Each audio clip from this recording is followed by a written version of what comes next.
Here. Councilor Nagel.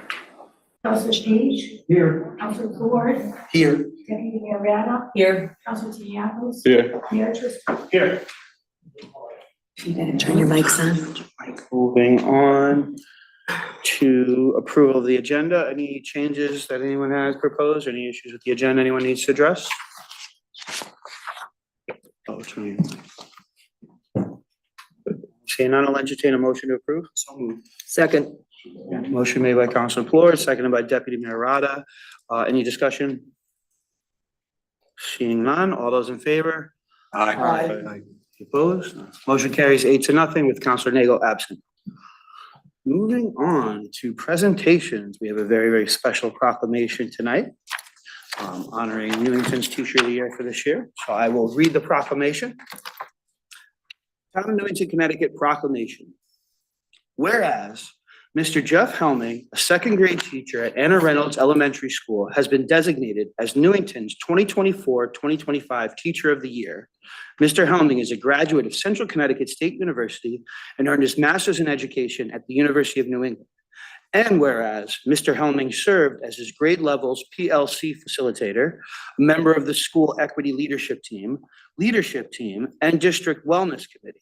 He's also a member of the Read and Write Across Reynolds Committee, taking on the responsibility for the annual writing contests. And whereas Mr. Helming actively promotes the Connecticut Writing Project state contest each year, we have more and more students recognized. He also published a book this year called Reynolds Voices, featuring the writing of students at Anna Reynolds Elementary School. And whereas Mr. Helming serves as a leader in all areas of education, including instruction, building community, recognizing other strengths. He has served as teacher leader, heading committees such as strategic planning and the instructional leadership team. During this time, he bridges current research, courageous conversations, and student growth. In the classroom, he encourages his students to participate in community outreach such as CCMC and donations to food pantries.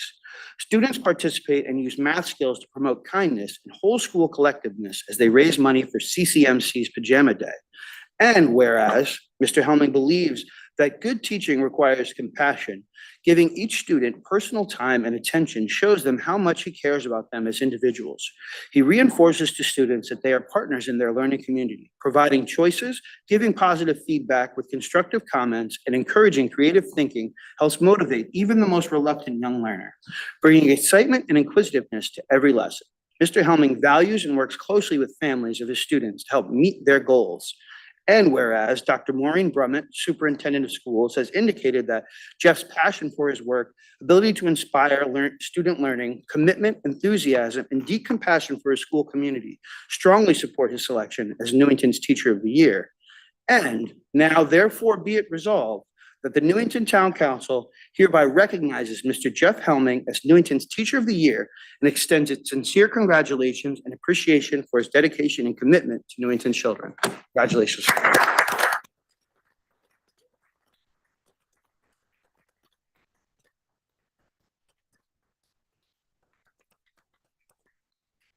Second. Motion is seconded by Councilor Menke. Any discussion on this? Seeing none, all those in, Councilor Bedrejko. Oh, can we make Yeah, comments? go right ahead. Yeah, go right ahead. Absolutely. Yeah, Mr. Helming, good teaching requires patience, dedication, commitment, and compassion. And your accomplishments, certainly outlined in this proclamation, show that you possess all. But in addition to that, you have a very hard work ethic. And the hard work paid off, obviously, because you're being recognized for it tonight. But from what I took from this is you've created like very strong teacher-student relationships. And particularly, I think at the elementary school level, that's really important because it builds a solid foundation upon which students are going to embrace and enjoy education as they move on. And you've also made it easier and kind of paved the way and for the future teachers of the students that you're mentoring now, that they'll have an easier time of it because of the foundation that you've laid. So I just want to say congratulations, thank you, and keep up the good work. Thank you. Thank you. Deputy Mayor Rada. Yes, Mr. Hellman, congratulations. just reading through this proclamation, there is so much that, excuse me, that you do and that you have done, and probably more than what could even be put into this proclamation. You are not only an inspiration to the students that you teach, who probably come back and see you once they've moved on, I would hope, but also I think to other teachers, staff, Board of Ed, and certainly to the community. So thank you so much for everything that you do and that I know you will continue to do. Thank you. Counselor Floyd. Thank you, Mayor. Mr. Helming, we are so lucky to have you in our district, to have you share your talents and your passion, which was on full display in your presentation at Convocation, which was very entertaining, but also it gave us a true insight into how much you care about these kids and how much they gain from sitting in your classroom, not just on a educational basis, but on a personal level too. So thank you for your investment in the children of our community. And thank you for all the work that you're going to continue to do moving forward. Thank you. Counselor Mankey. Yeah, Mr. Helming, as a proud parent of a teacher who was also in another district chosen as a teacher of the year, I would thank you on your accomplishments on our behalf. Newington has a lot of good teachers, but only one teacher is chosen every year for teacher of the year, and that's this year you. Take pride in what you've accomplished, because I know it's a lot of hard work. It doesn't come easy. It doesn't just happen. It happens because of your dedication to the students and your willingness to go above and beyond to make the job easier and make that connection with the students. So be proud of your accomplishments, because it is accomplishment, and it does move our school system forward, and it makes a big difference to those second graders. You'll never know that, because by the time they figure it out, they'll have moved on, and hopefully they'll be in college and say, remember that second grade teacher I had? I don't want to remember your name, but they'll know they had a second grade teacher who really cared and really made a difference in their lives. And that's what I think it's all about. So I'd also like later on some information on this pajama day, because maybe the council could adopt pajama day. I think it might be kind of cool just to have one except pajama day. We'd regress, I'm sorry. We'll ask the town manager about that. Counselor Page. Thank you, Mayor. Mr. Helming, we have, as you know, we have teachers leaving this profession throughout the country. They're under tremendous pressure in every aspect, and to have you serve as a role model for all of us in this profession is really profound. And you do it through all the things that have been mentioned in this proclamation and that folks have mentioned here, obviously. And you do it by raising up all students and loving them no matter where they come from or where they're at. And that is, it is a deeply scientific and artistic endeavor. It's both. It's weaving them together through the relationship. And you really are amazing. And thank you for everything you do and the inspiration you provide to all of us. Appreciate you. Thank you. Mr. Helming, congratulations. What sticks out to me from this is all the different sort of committees you seem to serve on. I mean, what is it? The PLC facilitator, the school equity leadership team, the district wellness committee. I would imagine those are things you had to raise your hand to say, I'll do that for. Perhaps you were voluntold on certain things. But what that shows to me is your willingness to step up and go above and beyond truly for what your profession is. And having been someone who's been voluntold to do things as well, I can appreciate that and understand that. So I think it just is a testament to you and your character and your willingness to go above and beyond for your students, which is amazing. So we commend you. We have a motion on the table, seconded by Councilor Mankey. Any other discussion? Seeing none, all those in favor? Aye. Aye. Motion carries 8-0 with Councilor Nagel absent.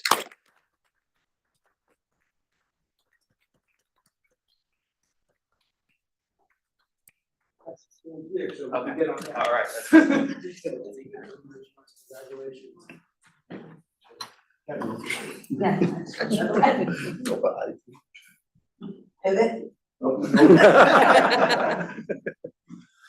Okay. One more time?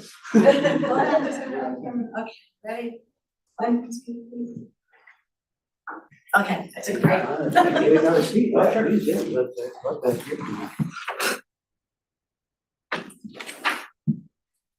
he have a mic? Do we have a microphone there? There you go. We got it. use my teacher voice. Absolutely. Well, thank you so much for having me here today. A quick shout out to students, families, and staff at Anna Reynolds School. Wonderful school, and I'm so lucky to be teaching there. I want to thank the mayor and town council for this proclamation. I'm humbled to receive it.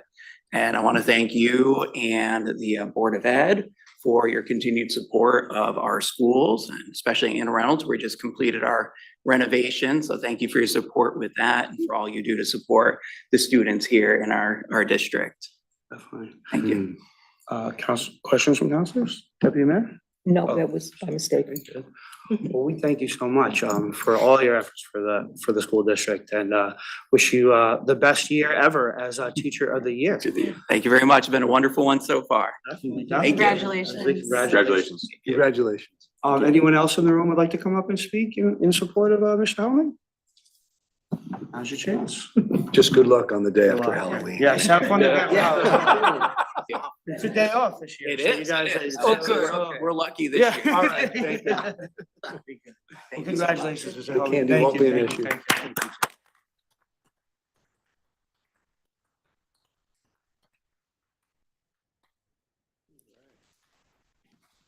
Moving right along, coming up next, we have a presentation from Colliers, who has been the consultant that has been hired to conduct our town center study, and we're joined today by Kimberly Baptiste. She's on Zoom. We'll send it over to you, Kimberly. Great, thank you. Thanks for letting me join your meeting tonight. I see Paul is on as well. I don't know if you wanted to do some kind of introduction, Paul, before I jump into the brief presentation. Yep, so didn't have one prepared. However, again, the town has consulted with Colliers. We went through an RFP process, vetting several consultants, and Colliers was chosen along with Camoin. It'll be included on a later slide too, but this is a combination of a firm who has experience with development plans and having a firm who is market consultant, economic development consultant. So again, this is looking at the town center area, two specific areas, kind of our sub areas. And again, that'll be kind of explained. But again, Kimberly Baptiste, I would like her to address the town council and kind of provide some information for the residents. Because I know at the previous meeting, there were some questions and the public wanted to know what was, progressing with the study. But again, we are at the early phases of this study right now. Great, thanks, Paul. And I'm going to share my screen. And again, this is just kind of a quick high-level overview of the planning process that we are currently embarking on. So hopefully everyone can see the screen okay? Yes. Okay. So topics I'm going to cover briefly tonight: introduction of our team. Paul covered that a little bit for me. Give you the big picture overview with regards to study area and the overarching goals and purpose for completing this planning study. Talk about the scope elements and the timeline, and then the importance of community engagement and how it's really going to help inform the process. And then I will turn it over to all of you and see if you have any questions. So as Paul mentioned, Colliers Engineering and Design is the prime consultant working with the town. We are a full service architecture, engineering, planning, and urban design firm. So we will be really kind of leading overall project management, helping to facilitate the community engagement process, and ultimately responsible for all of the plan development. We are supported by Camoin Associates. They are a nationally recognized market and economic firm. And I'm going to talk a little bit more about their role when we get into the scope elements. So project overview. So when you are talking and thinking about the town center study, this is the study area that we are really focused on. So you can see, Cedar at the northern end, Main Street's our western boundary. Our southern boundary is really the south side. properties of Lowry Place as well as John Stewart Drive, and then covering the Hartford Healthcare property as well. I think an important nuance of this is really looking at the study in kind of two distinct sub areas. We've got the traditional town center area, which includes, Constitution Square, your traditional Main Street, Market Square, commercial uses along Lowry Place. This is an established area and district within the town that will really be focusing on how can we better support, enhance, and grow the town center and really make it a 24/7, 4-season destination for residents and visitors. And then sub-area 2 obviously has a very distinct quality with regards to the Hartford Healthcare site, recognizing that Hartford Healthcare is leaving the property, if they have not already, doing so in short order. So really provides an opportunity to think about what is the highest and best use and the best future for that area of the town. So we'll be looking at it collectively and holistically, but also making sure that we are understanding kind of the differences and the nuances between those two areas within the larger town center study area. The overall project purpose, again, this is a planning study. So our goal really is to create a strategy that lays out a framework to help the town understand what are the highest and best opportunities, what are the appropriate development types, how can we foster economic viability, how can we support existing businesses, but also encourage new businesses to invest in the town center, and how can we really ensure that moving forward, the town center is a recognized gathering space for community events, programming, and a full range of uses. So our project scope, I'm going to go into these at a very high level, so happy to get into more detail in the Q&A if desired. But we are starting the existing conditions analysis. So this is really looking at it from the perspective of physical conditions within the town center. So understanding land use, understanding land ownership, understanding the existing attributes of the public realm, streetscapes, bike ped connectivity, also understanding and looking at the social and demographic conditions and how that might relate to future development opportunities. Parallel to us working on that physical conditions analysis, Camoin Associates is starting their market analysis, and they are really looking at, again, opportunities across various sectors from commercial to entertainment to residential to light industrial, research and development opportunities, office. Because at the end of the day, we want to make sure that any of the recommendations that come out of this planning process are rooted in market realities as well. So it becomes a very iterative and nuanced approach to understanding the market while also understanding what we're hearing from the community and what we're seeing on the ground with the existing physical conditions. A large part of what's driving that is community visioning. I'll talk more about that community engagement process in just a few slides, but ultimately we will kind of synthesize those early components of that existing conditions, the market analysis, what we're hearing from community members and stakeholders to really develop a couple alternatives for, future build out and modifications or enhancements within the town center area. We'll also identify strategic redevelopment sites and do detailed concept planning for those sites, really taking a long look, not just at private sector opportunities and privately owned lands, businesses, but also looking at kind of public realm enhancements as well, really focusing on kind of connectivity and really creating that strong sense of place within the town center. All of that will get coalesced into an implementation strategy, which is essentially the roadmap that lays out how you move from this planning phase into implementation of the recommendations that are within the plan. From a timing perspective, you can see from this graphic, since we've been working with the town in the late summer, we've really been focused on a lot of kickoff activities. So data gathering, information collecting, really now diving into that existing conditions and the market analysis. And you can see that our goal really is to have most of the substantive content prepared by, Q1 of 2025, with the plan completed by spring of 2025. So as I mentioned, community engagement is really critical to informing the process.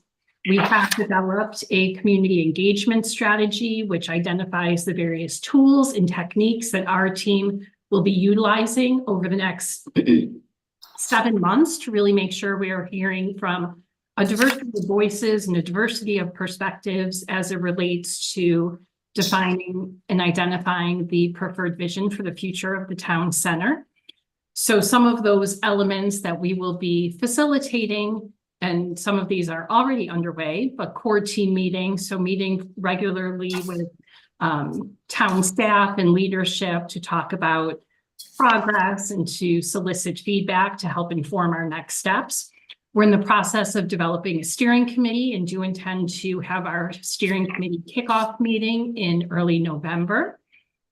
Also, as part of that overarching strategy, intend to provide regular updates and solicit feedback from various focus groups and existing commissions. One-on-one stakeholder meetings with key property owners, stakeholders, potential developers within the town. We will also be having 3 formal public workshops. We are hoping to squeeze in the first one before the end of this year to make sure that all of the public is aware of this process and give them the opportunity to provide some initial feedback into vision and their ideas for the future of the town center. Pop-up engagement. So these are informal activities, and you can see an image, and Paul is front and center in this image from the Waterfall Festival. So, giving opportunities where people don't necessarily expect to see us or expect to be talking about the project, but, where we know there is a captive audience. So being able to kind of capture people where they least expect it, but solicit feedback and get their ideas on the planning process. We also have a project website. It is newingtontowncenter.com. So this would be the landing page for information specific to this planning process. Right now it's got pretty basic information with the study area and just some background on the planning process. But as we move forward, it will certainly have more information that will be readily available for public consumption, kind of 24/7, whenever anyone wants to log on. There's also a link to our online survey, which I will talk more about, and also a comment page on the website. So if anyone thinks of something, when they're laying in bed in the middle of the night and want to make sure our team's aware of it, they can log on to the website, and all of that feedback comes directly to our team. I did mention the website has a link to our online survey. Again, this is an initial survey. We anticipate having a series of online surveys available over the course of the project that will be modified based on kind of what milestone we're at. This initial survey is really, initial data gathering, feedback. So getting some initial ideas about people like today at the town center, what isn't working as well, and what do they see as some of the key opportunities. We have already gotten over 260 responses to the online survey. So looking forward to kind of continuing to share that survey and gather even more feedback that will really be an important foundation in helping to guide the planning process. So with regards to upcoming engagement activities over the course of the remainder of October into November, continuing with those core team meetings, as I mentioned, holding steering committee meeting #1 and starting a lot of those one-on-one stakeholder meetings. We are looking at early December before everyone really gets in the holiday rush for public workshop #1 and potentially steering committee meeting #2. Just wanted to also give you a little sense and a flavor of some of the key themes we've heard to date from the public based on feedback we've gotten at the Waterfall Festival, as well as what we've heard from the community survey. The one that really jumped out at me is everyone seems very favorable about parking in the town center. And I will say that is not something I typically hear in the planning process. Usually everyone's very angry about parking, but everyone really appreciates the parking accessibility within the town center. They love the fact that it's walkable. They love restaurants. Would love to see a little more retail opportunity in the town center. Of course, a grocery store did come up a few times. Opportunities for more housing. There were a few comments very specific to kind of creating more of those arts-oriented spaces, revitalization of the Northwood Shopping Center, and just the fact that, Hartford Healthcare with its departure is really an opportunity that could complement the balance of the town center area. So just to give you a little flavor of what we're hearing thus far. With that, I'll stop sharing so I can see folks, and I think Paul and I are happy to answer any questions you might have. Questions from councilors?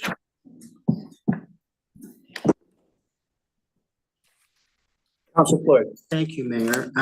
Well, first of all, I just want to say, as a preface, that thank you for the fantastic presentation. It was very exhaustive. I know a lot of members of the public had questions about what this was going to look like, and particularly a lot of the businesses in the area that is, of conversation here. Some questions as well, and I think it's going to give folks a lot of great information. I think we're at a watershed moment as a town, right? I mean, this is a exciting thing to pursue, and I'm glad that we're getting our hands around it because, scattershot development doesn't serve anybody, and particularly in our center of town, it certainly doesn't. So I think this is fantastic. A couple brief questions that I had. One was about the community engagement strategy. I see here that there was a draft one. Is that something that we could be provided with just to take a look at as well? Yep, so I can answer that. So the community engagement strategy, again, it is in draft. We're reviewing it internally for final comments. But yes, that is an item that is part of the process. Great, terrific. And just as a part of that, I saw here when I was reviewing the timeline that the community visioning portion, we're kind of rapidly moving towards the tail end of that. So I wanted to understand a little bit more these elements of the engagement strategy. Or is the intention that much of these take place within that community visioning period, or do these extend beyond them? I just want to understand for the public's edification what they can expect more in terms of their role over the course of the next months. Yeah, and I can start, Paul, unless you want to. But Yep, I think you can start with it and I can add. okay. Yeah, the engagement process will run for the duration of the project. It's kind of the one continuum that runs through each phase of the project. From the visioning perspective, as I mentioned, the Waterfall Festival, the survey are two elements that will contribute to understanding that preferred community vision, in addition to upcoming engagement activities related to stakeholder engagement, the steering committee meeting #1, and the first public workshop that we are envisioning happening in early December.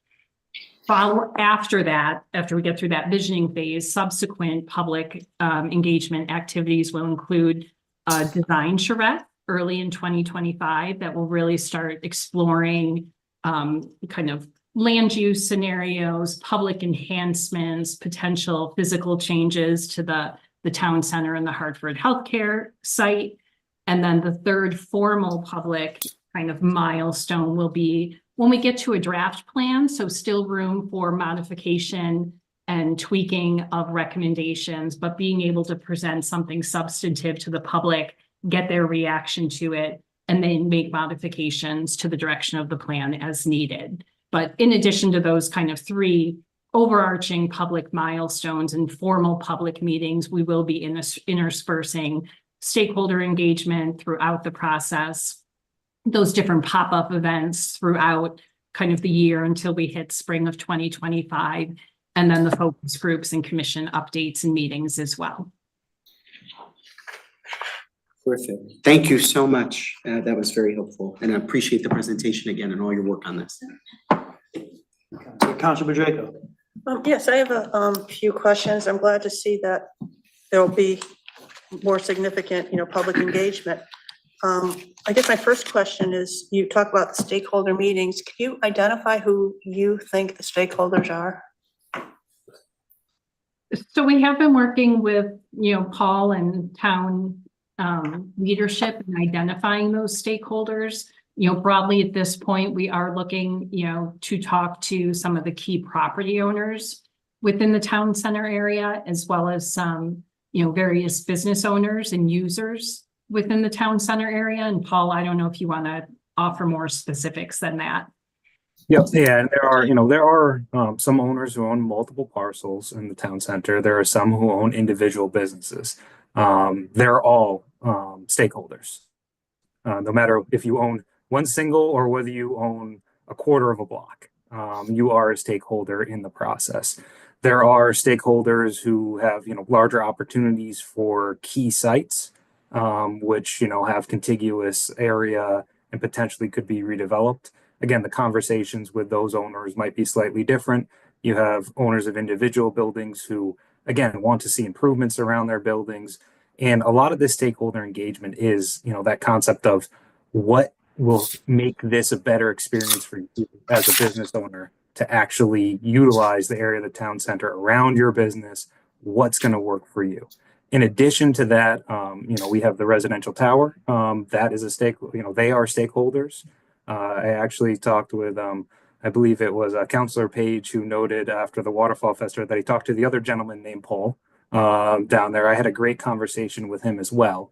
And also talking with Jefferson House and Cedar Commons as well, because they are also connected to the town center. And I do have concerns, about connectivity to making sure everyone can equitably use the space of the town center. So it is multifaceted when we're talking about, it's not just property owners, it's those who live in the area. And again, it's those specific users, some of them who have specific needs, and they are important stakeholders to understand how it's going to work for them.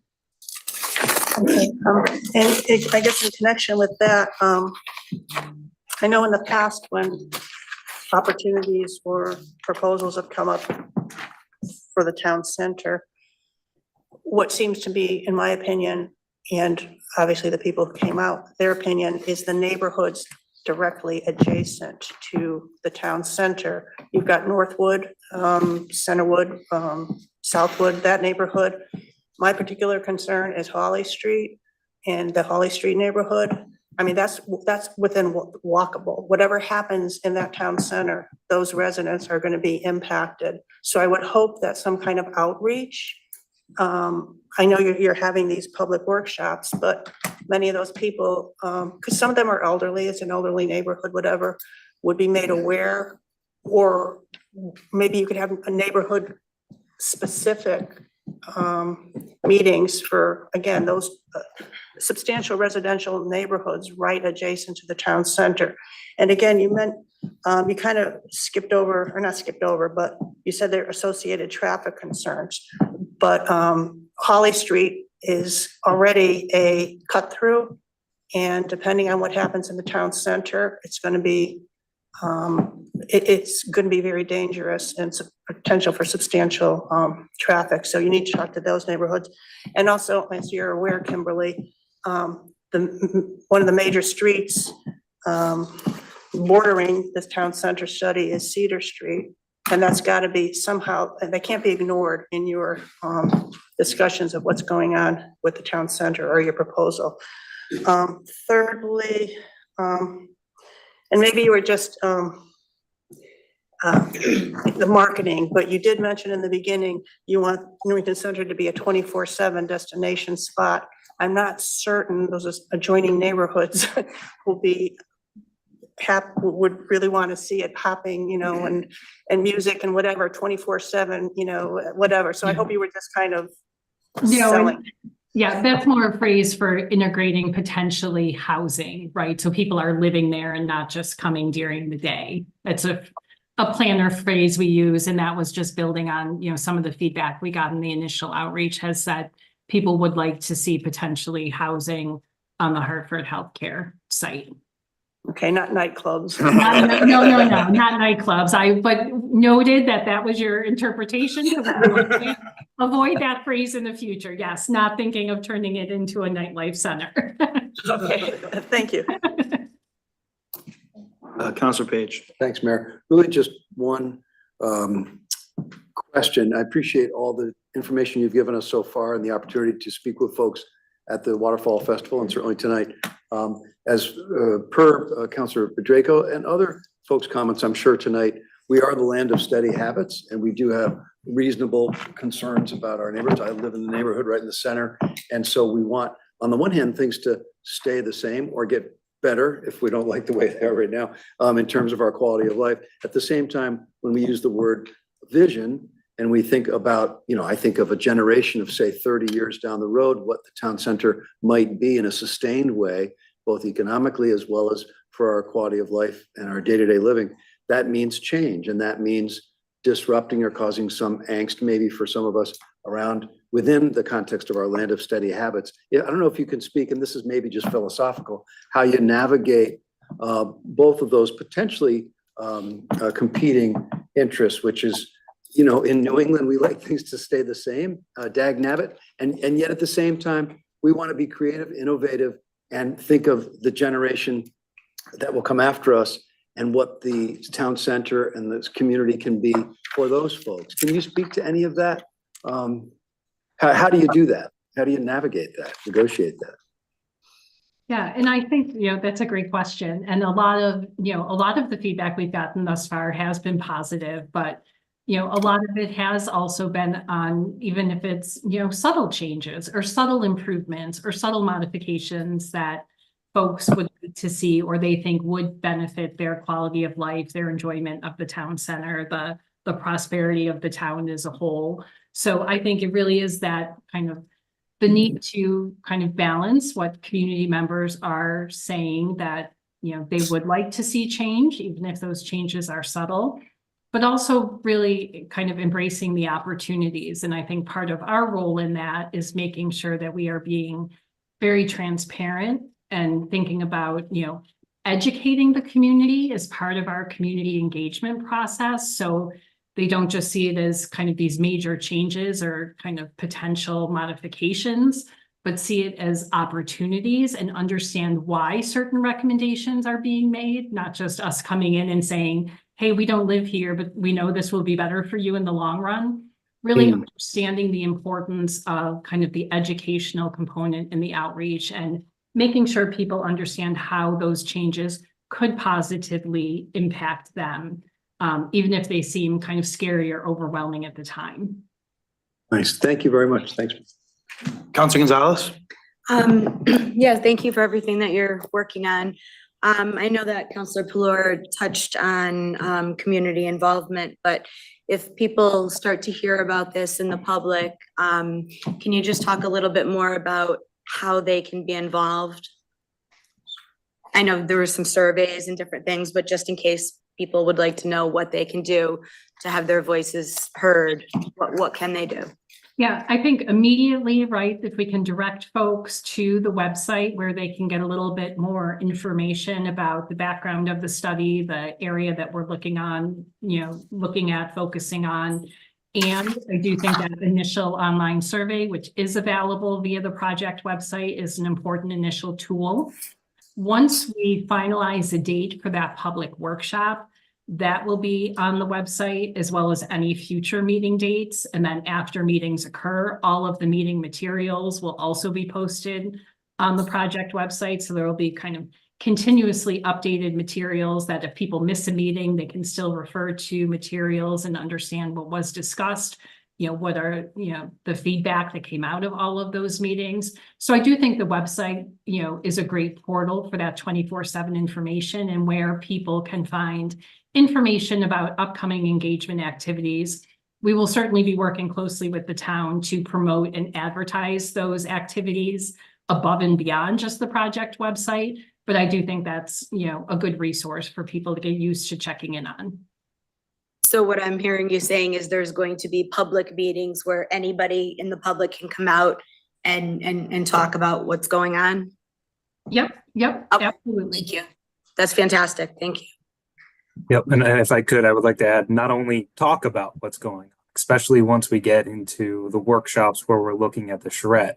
Beyond talk, work with us at the tables, at whatever we have with maps and surveys and questions as we develop this out, that participation in those events, beyond just, submitting comments is critical as well too, because it gets us to a higher level of understanding of working with the residents rather than, just submitting a comment, which is great, which I highly encourage. And I am also available if, a resident has a comment or a concern, they can also reach out to me as well.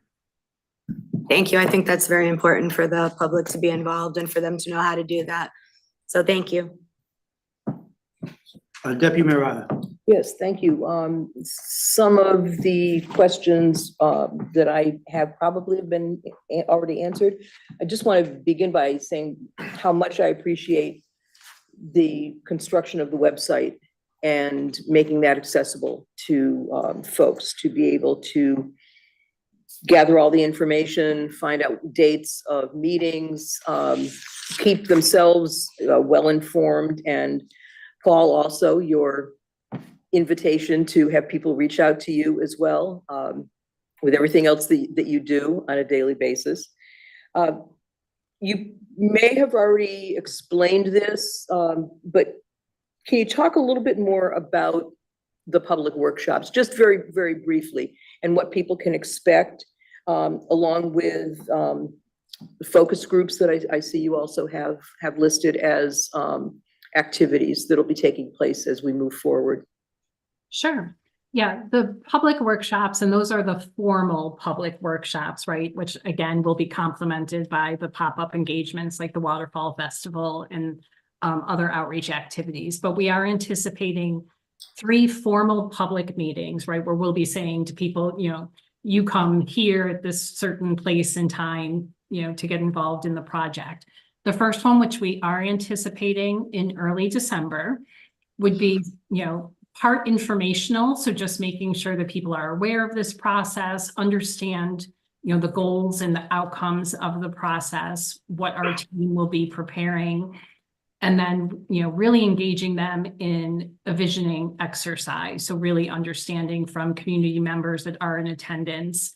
We like to do very interactive, very limited of someone from our team talking at people. Our preference is always, hearing more from the community than hearing from us, understanding sometimes a little context is needed from our team. But that would be an interactive visioning workshop. The second meeting, which would be in early 2025, would really be organized and formatted like a design charrette. So very interactive, kind of think of it as large rollout maps of the town center area, lots of different colored markers floating around the room, visioning boards, interactive boards displayed, really getting into some of the nuanced land use and design elements of the project. And then the third meeting would really be, which would be more in kind of probably early spring of 2025, would be, again, interactive, but where we would be presenting to the community preliminary recommendations that have come out of the process and give them the opportunity to react and provide feedback on those recommendations. Okay. And then with regards to the focus groups and commissions, we're working with Paul right now to really, define and identify what that process is going to look like. But knowing you have some really strong, commissions and people already established that have a lot of understanding and knowledge to share with our team about topics pertinent to town center, economic development, for example. So really leveraging some of those existing commissions within the town, but then also thinking about, are there other, key folks within the town that would help to complement those and that could provide our team some of that institutional knowledge and feedback. Okay, one other question, and you may not have an answer right now, but it sounds like you were very successful gathering feedback and responses and opinions from folks at the Waterfall Festival. What do you see as the next pop-up engagement, or do you have any thoughts about when that may take place, or what shape that may form. I don't know, Paul, if there's any events you have in mind over the winter. You know, I think our next big event, it will be that formal public event, but you know, we are certainly open to ideas that any of you have, you know, for activities that are occurring within the town specific, you know, within the town center area. Any opportunities that we have to piggyback on those types of events, we would love to take advantage of. But Paul, I don't know if you had any initial Yep, and I believe, again, we're kind of flushing those out. It's gonna be see what opportunities do pop up, but I believe it's on December 6th. There is the holiday event that's happening in the town center, and please correct me if I'm wrong. I know that was recently announced and it's been publicized, but that's another option for us as well. And a lot of this is going to be looking at whether it's a pop-up or a focus group.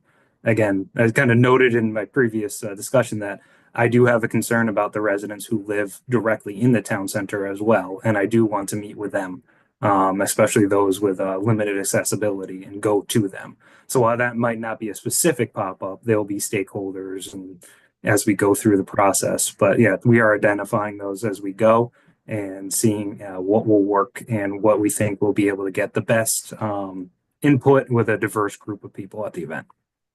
I was wondering about that. Yeah, the Night of Lights, I think it is December 6th, correct me if I'm wrong, would be another community-wide event where it might be an opportunity for feedback or for not only information gathering, but presenting information to folks. So thank you so much. This is exciting to see how it's moving forward, and we'll be anxious to hear what you have to tell us as you continue to gather information and as everything begins to take shape. So thank you so much. Deputy Mayor. All right. Thank you so much for being here tonight, Kimberly, and Paul also. Thank you so much for all your work on this to date. It's pretty exciting to see how this is taking shape, and I'm very, very excited to see the future of this. So great stuff. Thank you. All right. Moving along to public participation in general. If you'd like to participate and speak in public participation, please step up to the microphone and state your name and address for the record. If you are on Zoom, use the raise hand function and we will alternate between in the room and over Zoom. Come on up, Mr. Fred.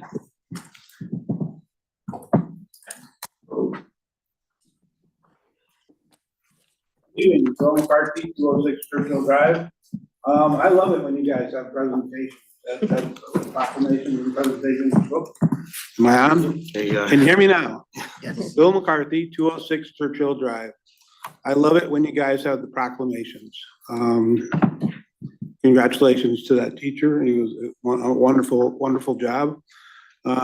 Thank you, Colliers, for your presentation just now. My concern about, I was one of those 261 or whatever that people that did the QR thing, which was scary as hell. But Northwood Plaza seems to be on a way to recovery right now. We got some new businesses moving in. The pickleball court is going to be going before the TPZ to see if it's okay to put a pickleball court into Best Market. My problem is Keeney. The Keeney property is like this big giant elephant that something has to get done with. And the regular downtown area I love. I think it's very personable, nice shopping environment, good parking. I don't use the charging station since I don't have an EV vehicle. But the thing that I wanted out of Collier for the most part was what are we doing with the Hartford Hospital property? That was my main focus, and I guess it's coming a little bit further down in the research process. But I think we're overlooking a tremendous opportunity to do something up in that chunk of land. Winstead just got $1 million for 40 low income veterans, low-income housing with a health, like a health center and well, they got some stuff going on out in Winston from federal money. And I think that's down the road, that's probably a good place for us to consider getting money from the Fed to do something up on that property too. The thing that I wanted to talk about, I hope you guys had fun at the executive session the other day regarding Cedar Crest. The special meeting, that was a special. Yeah. The special hearing, yeah. At that meeting, I said that I was concerned that the cost, well, I didn't even talk about cost, anything like that, but $1 million is a lot of money for a piece of land that has no productive purpose. I stick with my comment that I would offer the state $1 for the property, and preferably with the entire property with the stipulation that they clean it up before we get it. So that's the right of refusal thing. I'm glad that the CRT is going to be addressed as far as the nutrition programs over at the senior center. I hope the state and the federal government help CRT have a little bit more funding so that we can still provide these good services for our senior citizens, because I'm one of them. Okay, I guess that's it. Thanks. Thank you. Thank you, Bill. you. We do have one on Zoom. We'll go to them. Dana, you are up. Hi, Dana Havens, 113 Stoddard Avenue. I just want to say that I believe that Colliers and Paul care about the public's opinion regarding the town center. But to show us that you care about our opinions, you really need to put the link on the website and the survey, like on the community headlines portion of the town website. I did post it to the Facebook pages right after the Waterfall Festival. And I went to post it about a week or so ago, and I looked all over the website and I couldn't find it anywhere. I couldn't even find it on the town planner's site. So I really would love to see that right on your front page when you click in. And that's it. Thanks. Good. Thank you. Thank you. Thank you. Appreciate that. And just for the record, I will rectify that in the morning. Very good. Thank you, Jonathan. Appreciate it. Come on up. Someone with a beard. If you want a little beard. That's okay, Rose. Rose Lyons, 46 Elton Drive. To piggyback on what Dana said, once again, I will show you my flip phone. No QR code, no nothing. Probably might not be a bad idea to have a survey, a written out, printed out survey. I hope that the message gets out to the people in the public, because I have participated in 2 POCDs. One meeting after a plan was in place for Newington Junction, and the planner with that said he had never presented a plan to a community that they never had a charrette at before. I was at focus groups after the first town hall reno failed. And sad to say, not too many people show up. And I think a lot of it's communication, and I will not belabor this subject, but none of you, I'm not saying none of you. I personally don't like things being debated on Facebook. I don't think you do either. And right now we're in the middle of a big debate. And the most conversation I've seen about this right now has been on Facebook. So I think you need to put it out there somewhere. I was around when former Mayor Wright had a vision for Newington Center. 13 studies. He said, talk about it, nothing will get done. Build it, somewhat, they will come. And instead of coming, I've seen more people go out than come in. So I guess my question is, what is the goal? What are we going to end up with after this study? Are we going to have something to give to the TPZ for a cultural, I mean, not cultural district, for a downtown district? How much oomph is this gonna have in getting developers to come in and do things? My brother lives in the high rise where the elderly people are. I'm sure every single one of them would love to see a grocery store, but everybody says we're not gonna get a grocery store. So just, it looks like we've got a golden opportunity here. Let's try and make the most of it. The Ethics Committee met last week. And I went to look at their minutes. I can't find the minutes, which brought to mind that there is a requirement that they report to the town council once a year prior to December 31st as to what they have done during the year. And this was quite an active year for them, so I hope to see them here. Again, on Facebook, an out-of-state resident is concerned about the sale of the Olympia Diner. We are such a reactive community. We do nothing until something happens. So we're gonna maybe, let's buy some property over on West Hill Road, so forth and so on. I believe Gail can correct me if I'm wrong. There's been an ordinance on the book since 1998 or something for land acquisition.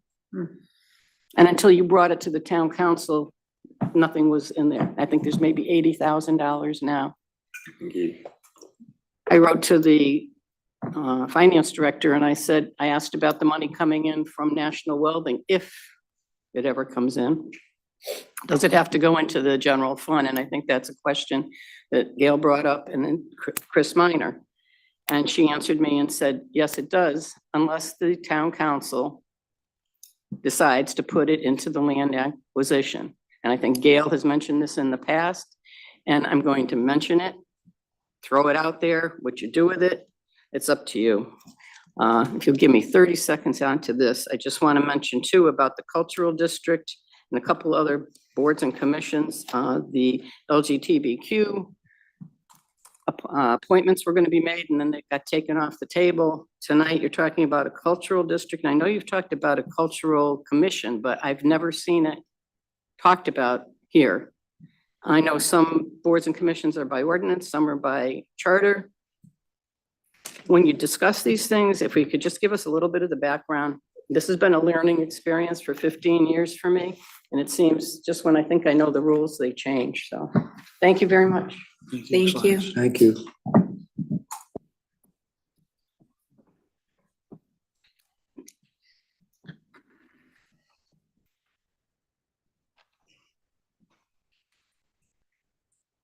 Good evening. Good evening.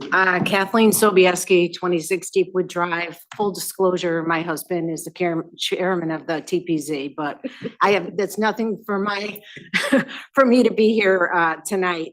I just wanted to share with you, and I saw on the agenda after coming about Cedar Crest. It's my own personal experience. I worked up on the grounds of Cedar Crest Hospital for 18 years. Not for Cedar Crest Hospital, I worked for the Department of Administrative Services. We had 2 buildings up there that are now gone. They tore them down, I don't know exactly when. We moved there in 82 and we left in 2000 and moved to Hartford. I noticed the houses that I saw on the, that were in the cul-de-sac, those were doctors' homes. They call them cottages. I don't know why they're considered cottages unless they're not heated, they're not, obviously they've been vacant. I mean, Cedar Crest closed in 2010. And I have to tell you, living up or being up there for 18 years, when golf blasts, you think you're in California. I mean, sometimes the stuff would fall out of the ceilings.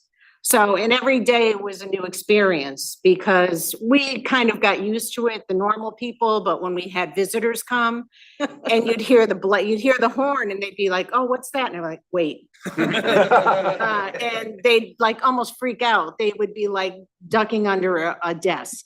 But I do see that it looks like that isn't going to go forward up there. I mean, I haven't been up there in years. I did drive up a couple weeks ago, but obviously I couldn't go to where our offices used to be.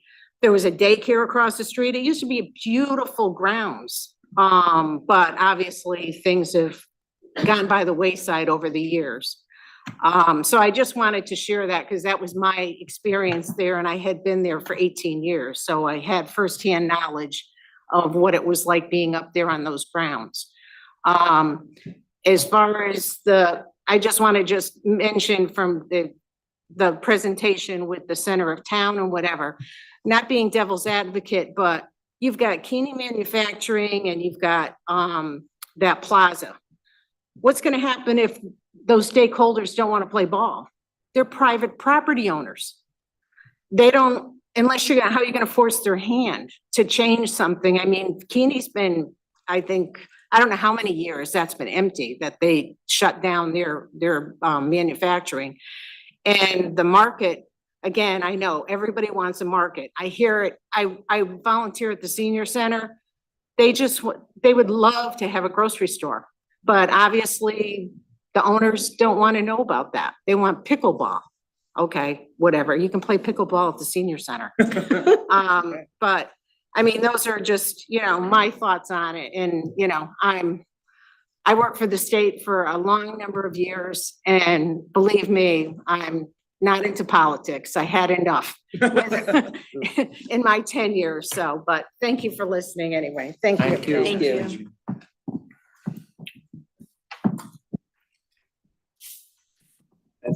Come on up.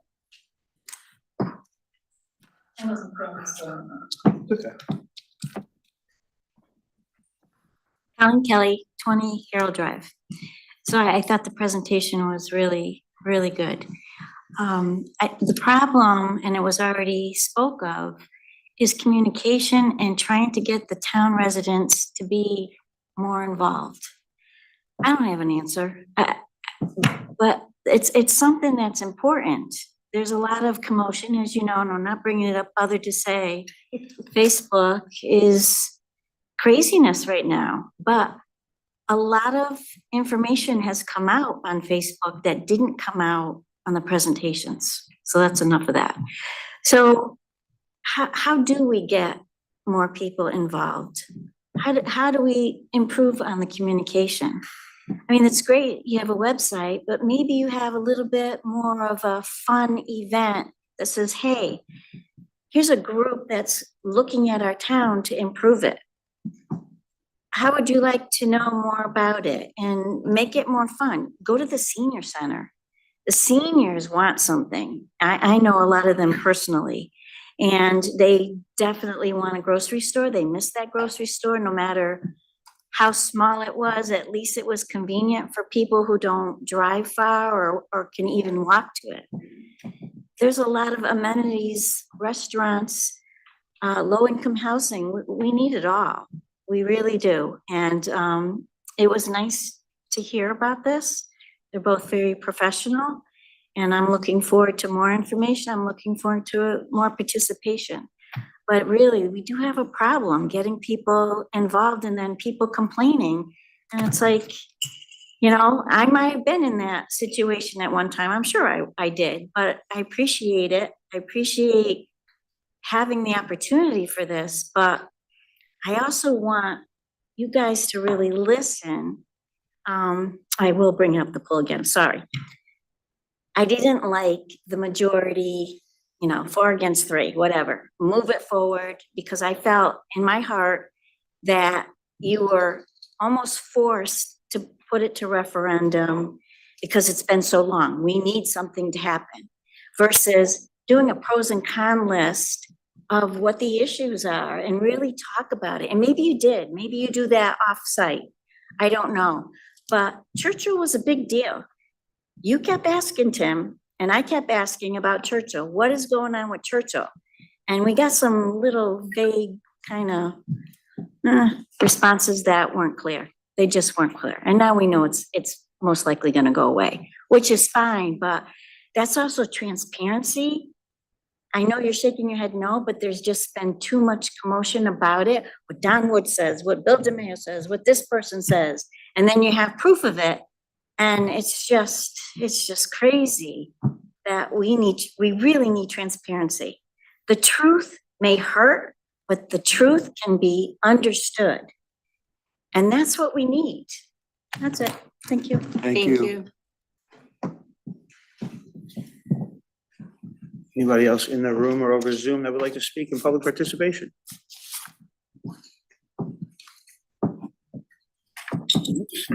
Oh, come on up.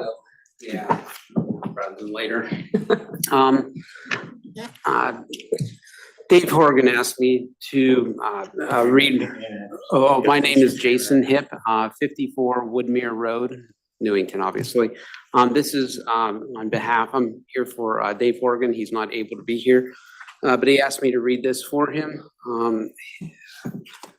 Dave has heard many times recently that having the referendum for certain recreational improvements is democracy at its best. Was it democracy at its best when the library board members and God only knows who else were intimidated into supporting the pool building committee's recommendation? Was it democracy in action when the new pool building committee was put together hastily, not allowing time for the minority party to install proper representation?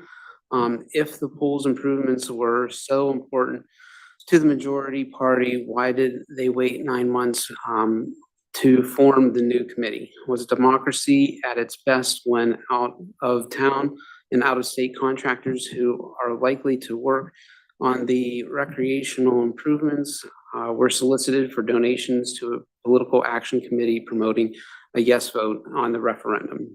Is it democracy in action when citizens need to file an FOI request to find out the truth regarding behind the scenes discussions regarding certain recreational improvements? Is democracy in action when an architect is hired without the representation of a request for proposal by the Parks and Rec director who happened to be an old associate of his? Was democracy at its best when the pool building committee refused to consider the possible alternatives for the new pool and the bathhouses? Is it democracy in action when the referendum question does not clearly state what the citizens are voting for? Is it democracy in action when we are lied to by the proponents of the referendum when they tell us that if the referendum does not pass, the polls will die on the vine and never be addressed again? Is it our finest hour as a democracy when the person who really is behind the folks being intimidated and threatened is too much of a coward to come forward and explain himself? Dave believes that Newington has sunk to a new low. Perhaps good news is that we can only go from there. The only place to start is by voting no on certain recreational improvements at the referendum. I have like a minute left. So I just wanted to, on my half, I know that I can probably say that the federal government's probably the worst run business, being what, $35 trillion in debt. My current concern is I think that we're going to go for another round of inflation. I mean, right now, what is it? $9 trillion on an annual basis. $2 million of that is servicing that $35 trillion worth of debt. And I know that they want to go in and, a lot of initiatives to try and curtail spending. So if the federal government, they're the biggest employer probably in the United States. If they go and they lay off their employees, that's less tax revenue for them. That probably won't happen. And any politician wanting to go and cut Social Security, that's a death sentence for them. So they're probably not going to go and nix any of their funding there. So I know that the federal government's kind of in a conundrum of where do they go out with the financial debt. Newington, we're going to be asking for an additional $11.6 million. And if it does go, it kind of bumps us up to that limit. And I don't know, it causes a level of concern call me Chicken Little, but I think that there's going to be another round of inflation. But thank you very much. Thank you. Anyone else in the room or over Zoom that would like to speak in public participation? Is that NCTV? Okay, we do have one on Zoom. Studio A, go ahead, please state your name and address for the record, please. Good evening, Scott Kraskowski, 46 Miami Avenue. Calling to talk about the pool project. I believe this pool project was built on lies. Dana Havens and I have spent hundreds of hours researching this, going through thousands of emails we obtained from the Freedom of Information Act filings, going through minutes, town documents, and watching and rewatching meetings over and over again. We have been told the pool can't be built now, and we're given a bunch of excuses. We had aquatic engineers who gave us their recommendation to build the pool where the existing pool is. Bill DeMayo did not like that. So we had a landscape architect tell us it cannot be built where the existing pool is. Who do you think knows more about aquatics? An aquatics company with aquatics engineers that only does aquatics projects, or a landscape architect who it appears that Bill brought on his own as he's done other work with Bill?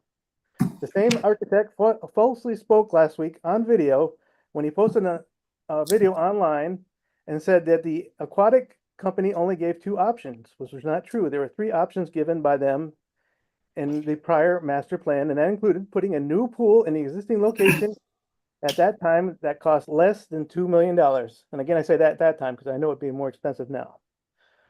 We've been told over the years that our pool has been leaking thousands of gallons of water, possibly into the pond. When the aquatics engineers checked it out, they found that the water used per day was people using the showers, bathroom, and natural evaporation. In fact, they went on to say water was being prevented from leaking into the pond due to the pressure from the pond. We've been told a new pool cannot be built where the existing pool is. That is hogwash. Before the pool was put in 65 years ago, the pond was there. There was a lot less technology and a lot less materials than we have today. And they managed to build a pool which lasted us for 64 years. The fact that an aquatics engineering firm told us that would be the best place for it in the park and gave us pricing on it shows it is possible. Then, digging through thousands of emails we got from the Freedom of Information Act requests, I found a real reason for wanting to move the pool in an email from Bill DeMayo, which stated, and I quote, "The idea is to build a new pool in a different location while residents use the existing pool. This eliminates complaints from our residents for not having use of the pool 1 or 2 summers," end quote. Is this worth $9 million more to move a pool so residents have a pool to use for 7 to 8 weeks for 1 summer? If residents need a pool, they can swim in the Churchill pool, right? Well, no, maybe not. The very same email, Bill DeMayo states that the department will continue to operate the pool until it totally fails. He stated at many meetings Churchill Pool is close to death and needs replacing as well. But in this email, he states the pool will be replaced with splash pads when it dies. Why are there other what I call pork barrel projects in this plan from the pool committee, whose only charge was to design a new aquatics facility? $291,000 for a private playground, which is called a soft play area.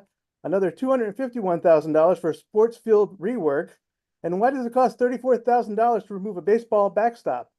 None of these things have anything to do with the aquatics charge the committee was given.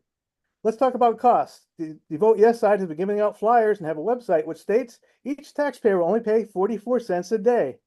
And they're hoping that people can't do math and figure out that this 44 cents a day is $160.60 per year per taxpayer. And that's $160.60 tax increase for 20 years. There are so many problems with this project that has been hidden from the public. It's a shame that Dana and I had to spend so much time researching and reporting on it. We have been talking to a lot of the early voters at town hall, and from what they're telling us, it appears the majority is voting no for this project.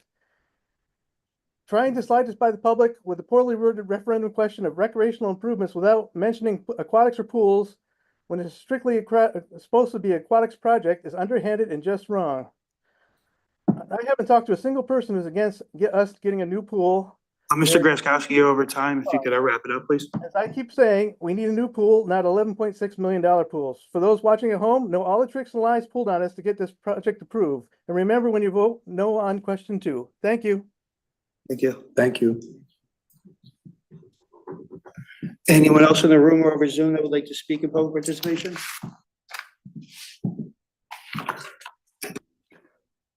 Seeing none, we will move on to remarks by councilors on public participation.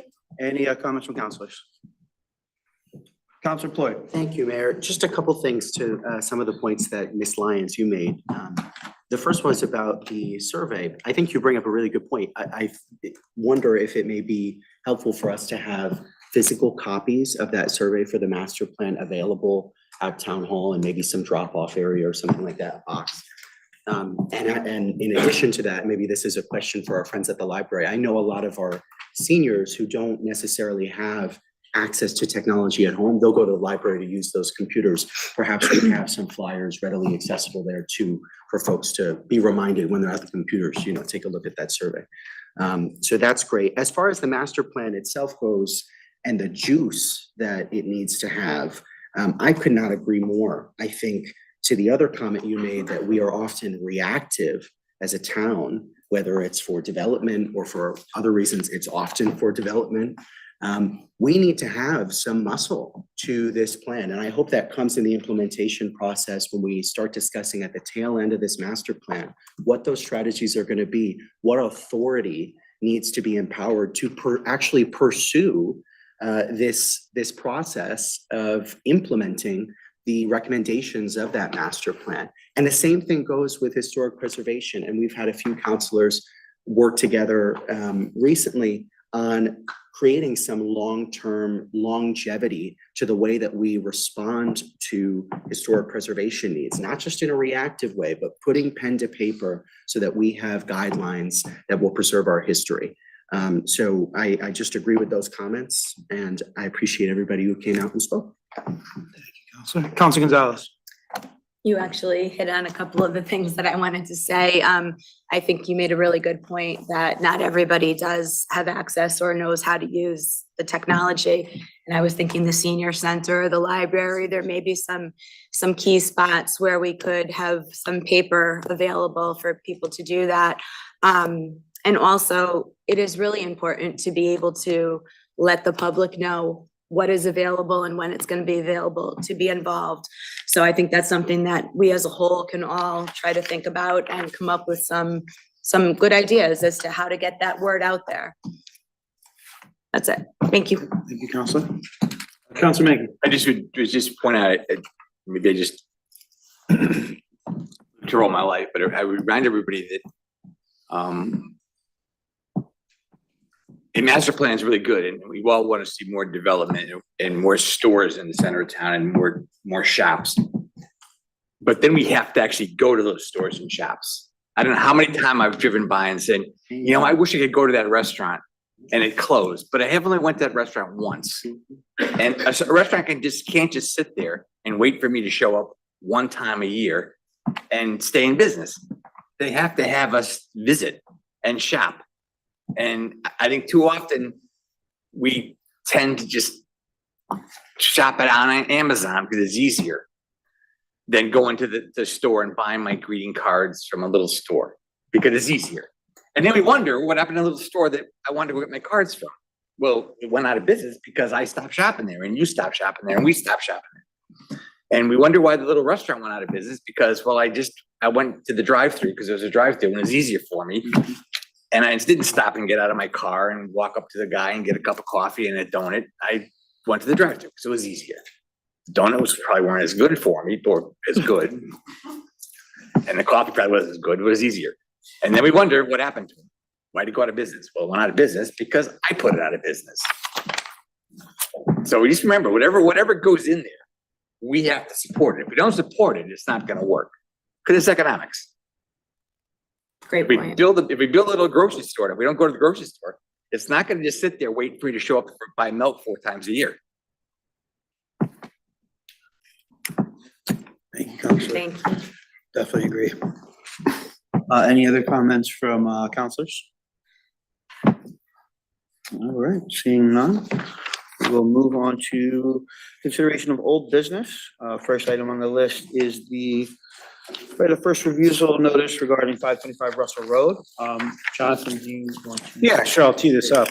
As council knows, we're under a right of first refusal period for 10 acres at the old Cedar Crest Hospital site. The whole entire Cedar Crest Hospital parcel is 53 acres, so this is about 20% of it. That 20 to 10 acres would contain those 5 cottages that have been, or doctors' quarters that have been discussed tonight. We've had discussions with the Department of Administrative Services. I believe council has also met, several members of council that have toured the facility or the area. It's my recommendation in reviewing everything that the town waive its right of first refusal. And the next step would be that the state would issue or ask for an RFPs for or issue RFPs from any interested party that might be interested in purchasing the land. The reason for my recommendation is, there are several reasons for my recommendation. The first one is we really don't have sufficient time to properly do our due diligence, determine if there's environmental issues that need to be remediated. Those could be substantial, given the nature of what happened at that site. That's a liability that the town probably shouldn't take on. Also, the condition of the cottages obviously is a source of concern, its proximity to the quarry, et cetera, et cetera. And for all those reasons, I would recommend that we pass at this time. It's not to say that there may be opportunities for open space, acquisition in the future. And I think we should, obviously pursue that as much as we can. But on this specific right of first refusal period, I would recommend passing. Thank you very much, Jonathan. I think that makes an abundance of sense. I think, for myself, I look at, this is one piece of a whole parcel related to Cedar Crest. And I think for us, we want to continue to be a partner and see how that develops and work forward from there. Deputy Mayor Rada, would you please read the resolution? Absolutely. Resolved that the Newington Town Council hereby authorizes the mayor to waive the town's right to purchase the parcel of land of approximately 10 acres containing 5 cottages and any improvements thereon located at 525 Russell Road in Newington, Connecticut for $1 million, which was originally offered to the town in a letter from Shane Mallory, administrator of the statewide leasing and property office in the Connecticut Department of Administrative Services dated July 24th, 2024. Further resolved that the Newington Town Council is committed to open space preservation and to working collaboratively with the state to identify and preserve parcels appropriate for conservation. Second. Motion made by Deputy Mayor Rada, seconded by Councilor Menke. Any discussion from councilors on this? Seeing none, all those in favor? Aye. Any opposed? Motion carries 8-0 with Councilor Nagel absent.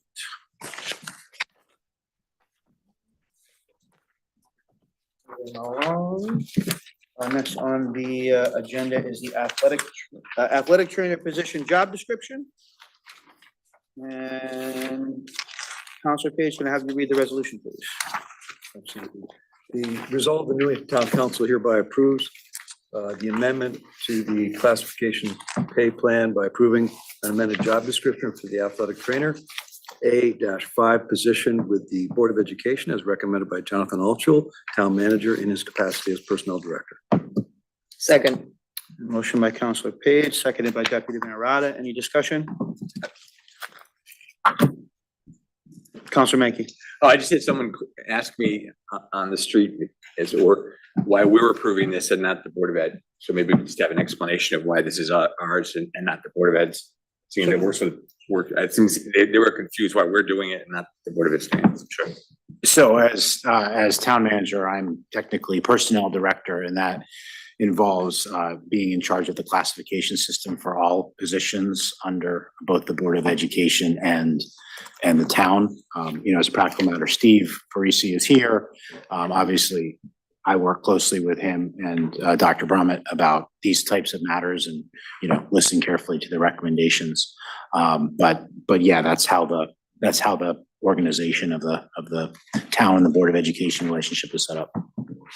So as I explained, they really work for the Board of Ed, but we sort of hire them because they're under the union contract, right?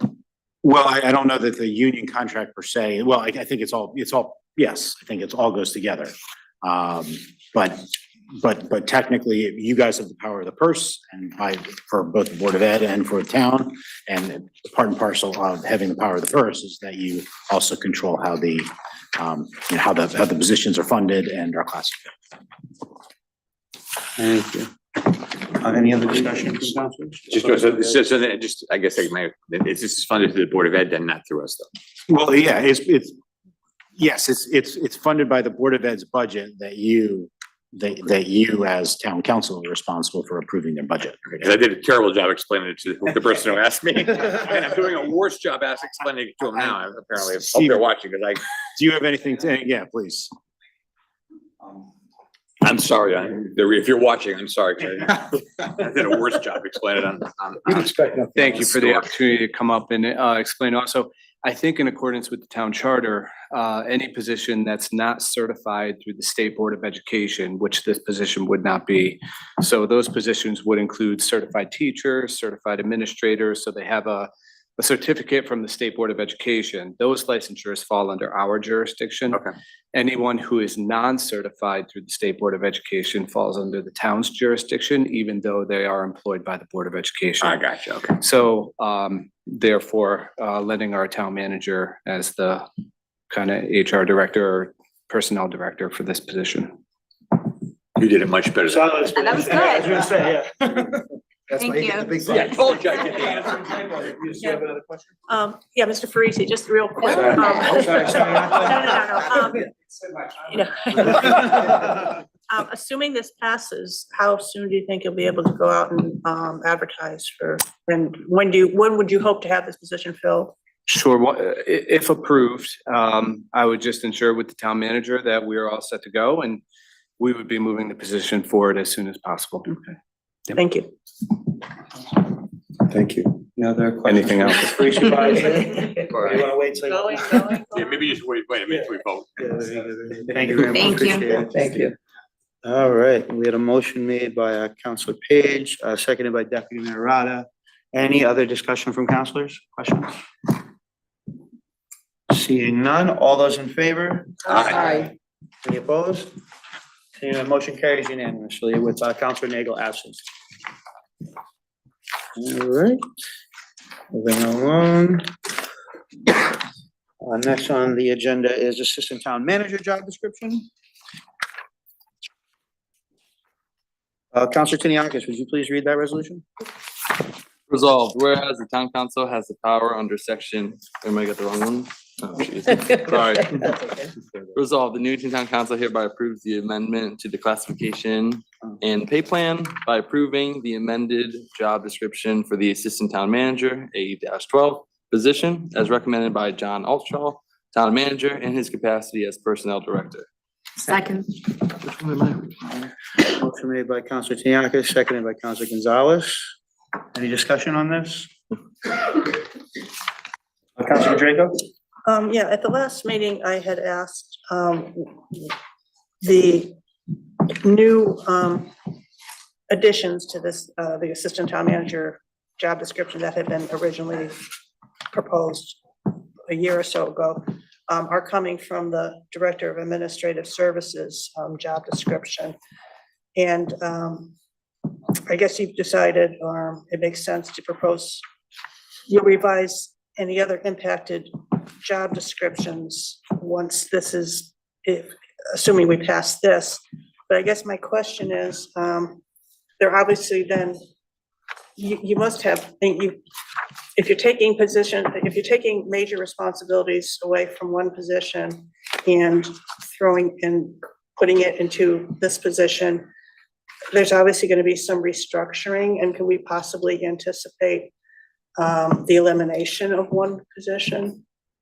I think that, yeah, I think that's a reasonable assumption. I mean, the intention here is not to there's no intent to empire build. It's to create a position that complements me as a town manager and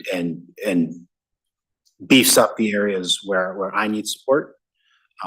It's not to have redundancies. I think making all of these changes together at the same time, I feel like could put the cart before the horse. And so I'd like to sort of get this position sort of fleshed out, get the ball rolling on hiring it, and then we can figure out how my department is best restructured. I hope that answers the question. Yeah, kind of, I guess, but again, it seems like the major function of one existing position is being incorporated into this position. So it either makes sense that there's gonna either have to be a downgrade or an elimination. I think that's, I think those are the kinds of things I'm thinking about, yes. Okay, thank you. Mr. Council Mankey? Just for the public, I just would point out that this position is funded through the budget. It's funded for a half year, and we would probably be a half year before we actually get started with this. Right. I think it's something that I think we've all realized over the course of this council and other councils that we needed an assistant. We're too big a town to have just one person in charge of the whole town. It's too big a job for, not that you're not doing a good job in the few months you've been here, but it's too big a responsibility for one person to handle keep all the balls in the air. So I think it's time that this town actually go. I think at one point we did have an assistant town manager, but I think it's time we go back to that. I think there's plenty of work to be done. And then how you restructure afterwards, we can deal with this as we go on. So I would support this. Any other discussion, councilors? All right, we have a motion by Councilor Tiniakis, seconded by Councilor Gonzalez. All those in favor? Aye. Any opposed? All right, motion carries unanimous, motion carries 8-0 with Councilor Nagel absent. There you go. I'm getting that. All right, moving along. Next is the bid waiver design for services for new emergency operations center at 28 Garfield Street. Councilor Ploy, would you please read the resolution? Resolved, whereas the town council has the power under section 813 of the Newington Charter to waive the process of procuring sealed bids, and whereas the RFP number 1-2022-2023 allows the council to appoint a contracted on-call architect to projects anticipated to cost more than $250,000, and whereas town staff has reviewed and supports the proposal from JCJ Architecture to conduct design services for the EOC project located at 28 Garfield Street, now therefore be it resolved that the town council hereby grants a waiver for the requirement of sealed bids for the design services of the EOC project located at 28 Garfield Street and hereby awards these services to JCJ Architecture. Motion by Councilor Ploy. Second. Second by Councilor Tiniakis. Any discussion? Councilor Page. Thank you, Mayor. I just appreciate the previous explanation from Lauren Rhymes based on, I think, reasonable questions that were raised about what we're doing tonight to make sure that we're stewarding the resources of the tax dollars of the residents properly, having previously vetted this firm and other firms who are currently engaged in other projects.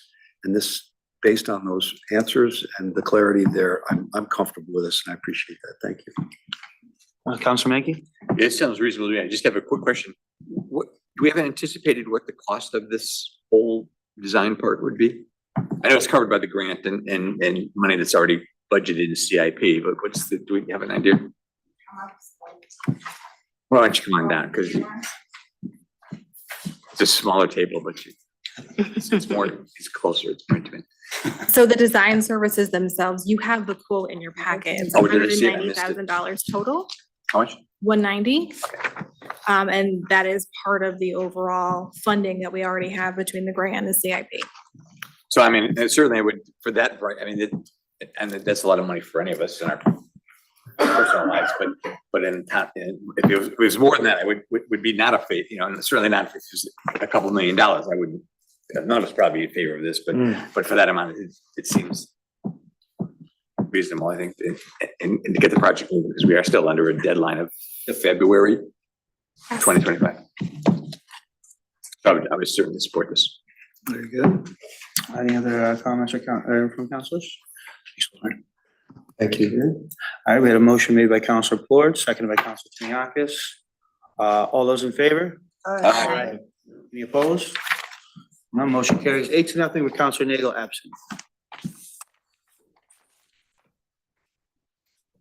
All All right, last item under old business is the community renewal team reduction elderly nutrition services, item.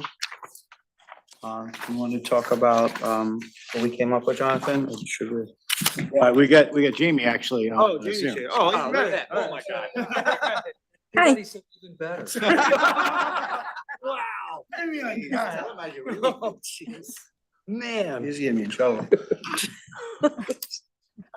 Hey, Jamie, how are you? Now it's awkward. Right? Yeah, now it's just. I'm well, how are you?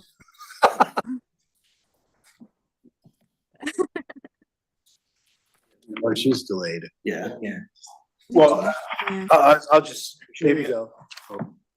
I'll just start maybe, because it looks like there's a delay. Jamie drafted this letter that outlines the impact of these proposed cuts on our senior and disabled community. The subsequent to that, I guess our state delegation signed on or indicated it would like to sign on to this letter. And so I have copies of three letters, one to Senator Blumenthal, Senator Murphy, and finally Representative Larson, that we can sign at the end if you're agreeable to this. I don't know that you don't need a resolution. You want to just do a simple motion or something like that to approve signing the letter, but. I'm sorry, Jamie, do you have anything to add? May not be, Nothing specifically, except that we don't have any updates from CRT or the funders about any potential funding coming up, nor do we yet know the duration of the potential cuts, but we will act as if they're going to be long-term cuts. We're waiting on a memorandum of understanding from CRT so that we can continue with Meals on Wheels service uninterrupted as planned, starting on November 1st, utilizing the ARPA funds that you allocated a couple months back. And we're also working on our plan for the lunches. The commission I'm sorry for the Commission on Aging. in-person lunches. Oops. Zoom's freezing. The cut off her Commission on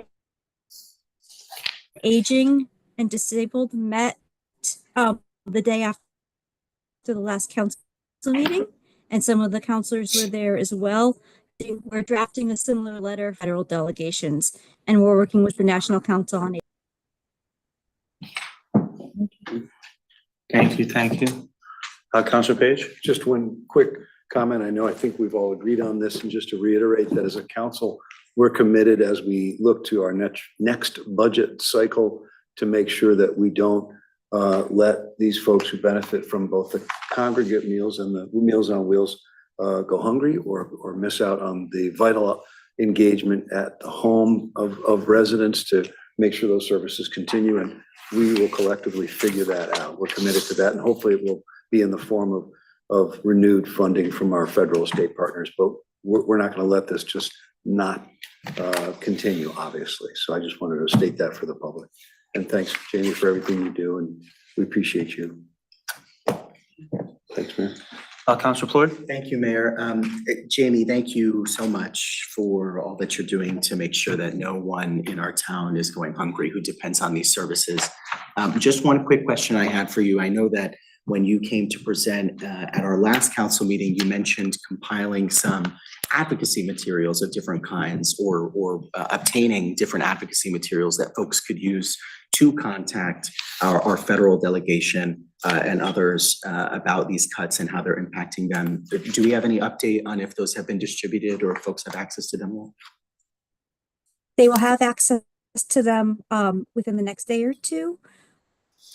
The folks who participate in the congregate lunches and Meals on Wheels will receive information that will reassure them that they're not going to miss out on any meals due to these. They'd reach out to the legislators in the state and the federal delegations, and there could be some suggested templates for that. Another thing we're considering, if the registrars are okay with it, is we don't want to step on the toes of the food drive for human services during election day, but we are probably going to create some flyers with information to be handed out with some information about what's going on and ways that people can help as well. Wonderful. Thank you so much, Jamie. Thank you. Counselor Mackey. Yeah, I just think sending a letter, I think is at least we're doing, it's not.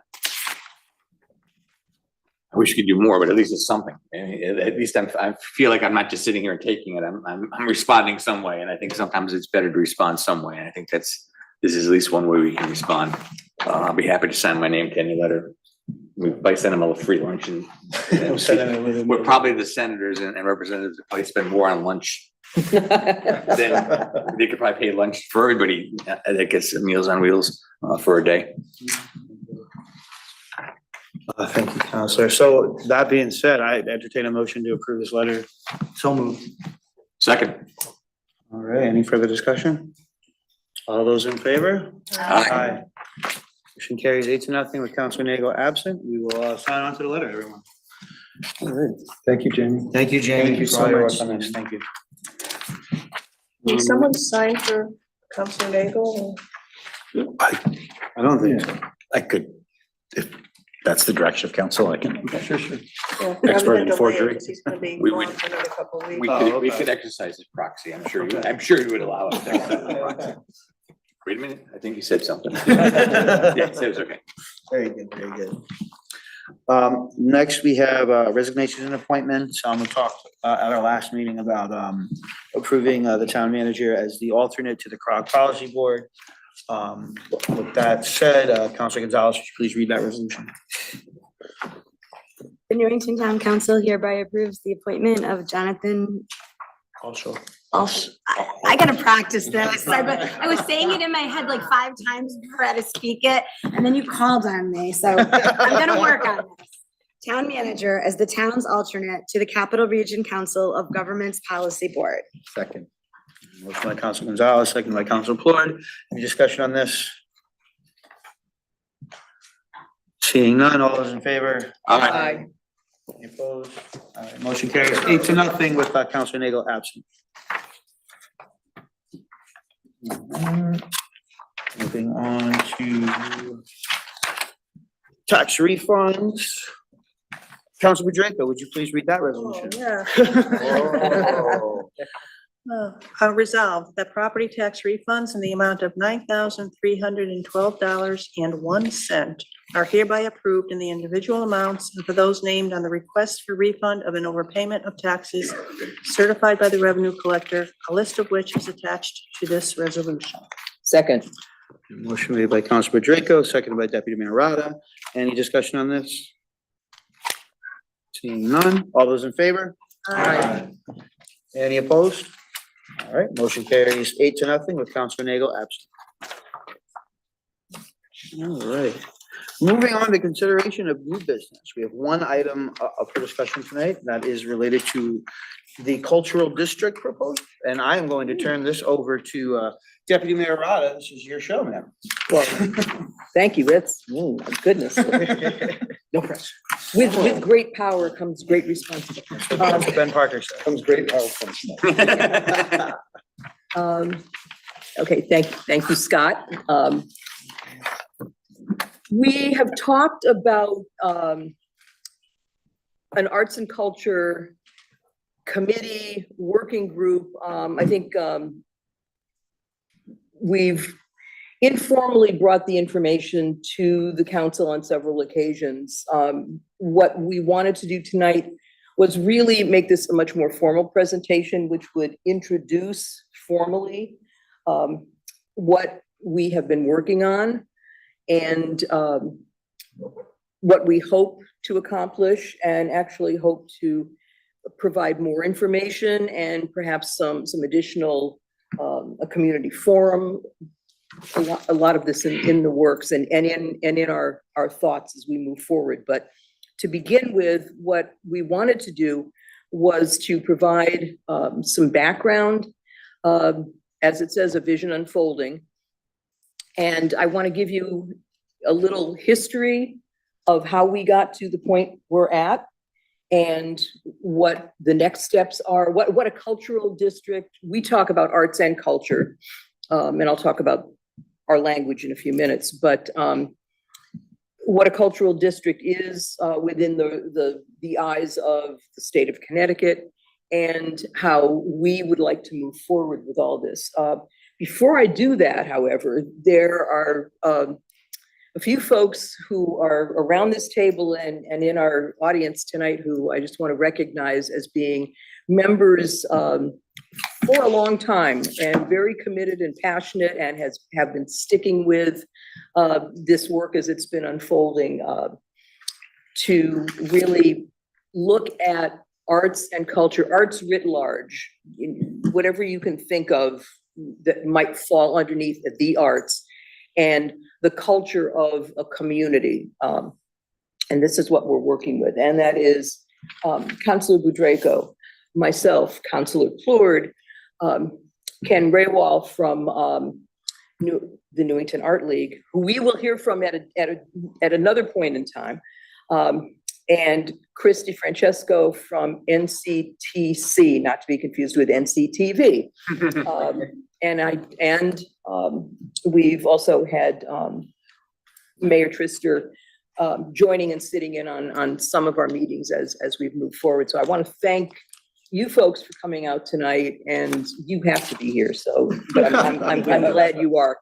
So I just put together a relatively brief history and vision of what we would like to see in relation to what the state of Connecticut considers and envisions as a cultural district. So and this is coming right from their website, you can go back and check. There are multiple layers, and we talked about this a little bit earlier tonight, that there is the state of Connecticut office, we could guess, oh, I'm sorry, next slide, please. There's the State of Connecticut Office of the Arts. Under that, there's the Department of Economic and Community Development. And then there are various regions throughout the state of Connecticut, and we fall under the Greater Hartford Arts Council. And within that, we have a designated regional services organization. This is all, it's like putting a puzzle together. And yeah, and a mentor who would work with us to move this process forward. So how do they identify a cultural district? An area of municipality identified because it contains nonprofit and for-profit cultural facilities, activities, assets, that it's walkable. I would also say cyclable for those of us that cycle, that it's an area that's easy for people to recognize, and how that all shakes out is part of the process that we will work towards. That it's not only a center and highlighting the arts and culture of a community, but also the economic activities and support and a real interconnectedness with economic development. And I like this very last bullet, special places where community members congregate. And I think any one of us sitting here tonight can list at least 10 of those, if not more. And what they end up with saying, and because each community is unique, each cultural district looks different. And right now, I think there are 7 designated cultural districts in the state of Connecticut that have received final approval. Bristol, New London, Manchester, Ridgefield, Stonington, which is probably the most recent along with Manchester, Torrington, and Wethersfield. Cromwell also is working towards this. They have had an arts district for quite a while, but kind of an affiliated organization, but now they are moving forward to actually be identified and designated, having a cultural district as well. They're on the road to that. Next slide. So why do we want to even consider this? Well, we have a lot to highlight. We have resources here in our community, artistic, cultural, and I will say historic, because out of all of these conversations, and this is a conversation for another time, is a real interest and now a growing passion regarding historic preservation in our community.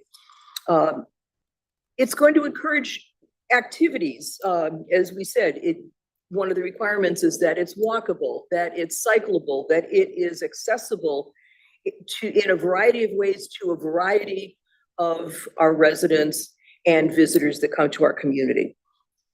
We want to expand knowledge. We want to increase accessibility to the resources that we have for everyone, for all ages, for all abilities.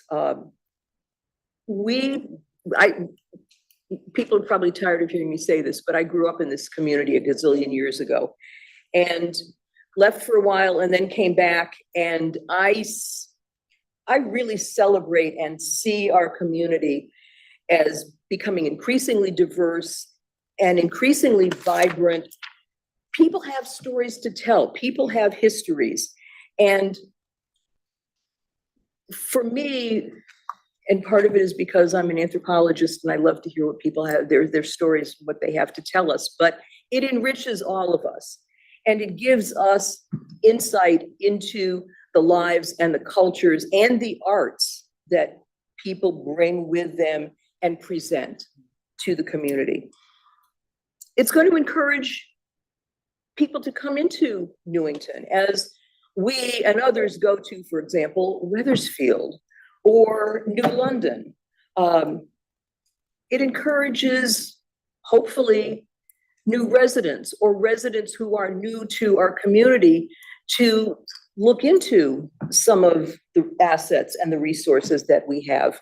And last, but certainly not least, and it's something that not only the state focuses on, but what we have since the beginning of these discussions, is to support and expand economic development in a very thoughtful and well-considered way.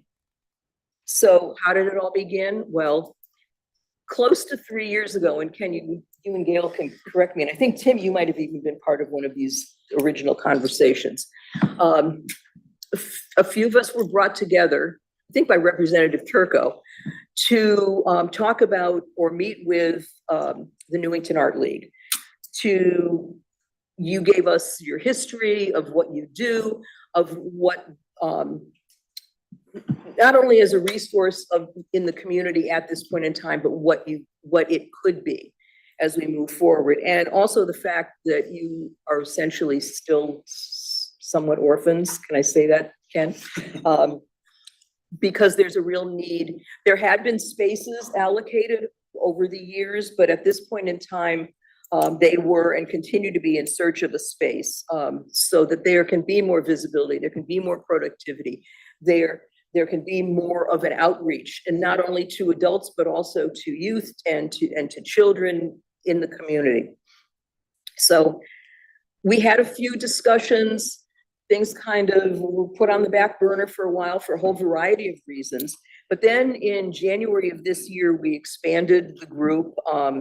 We tried to bring in some individuals who not only had an interest, but who we thought would certainly help being on the ground level. And Chris DeFrancesco and Newington Children's Theater Company. Thank you. I got it.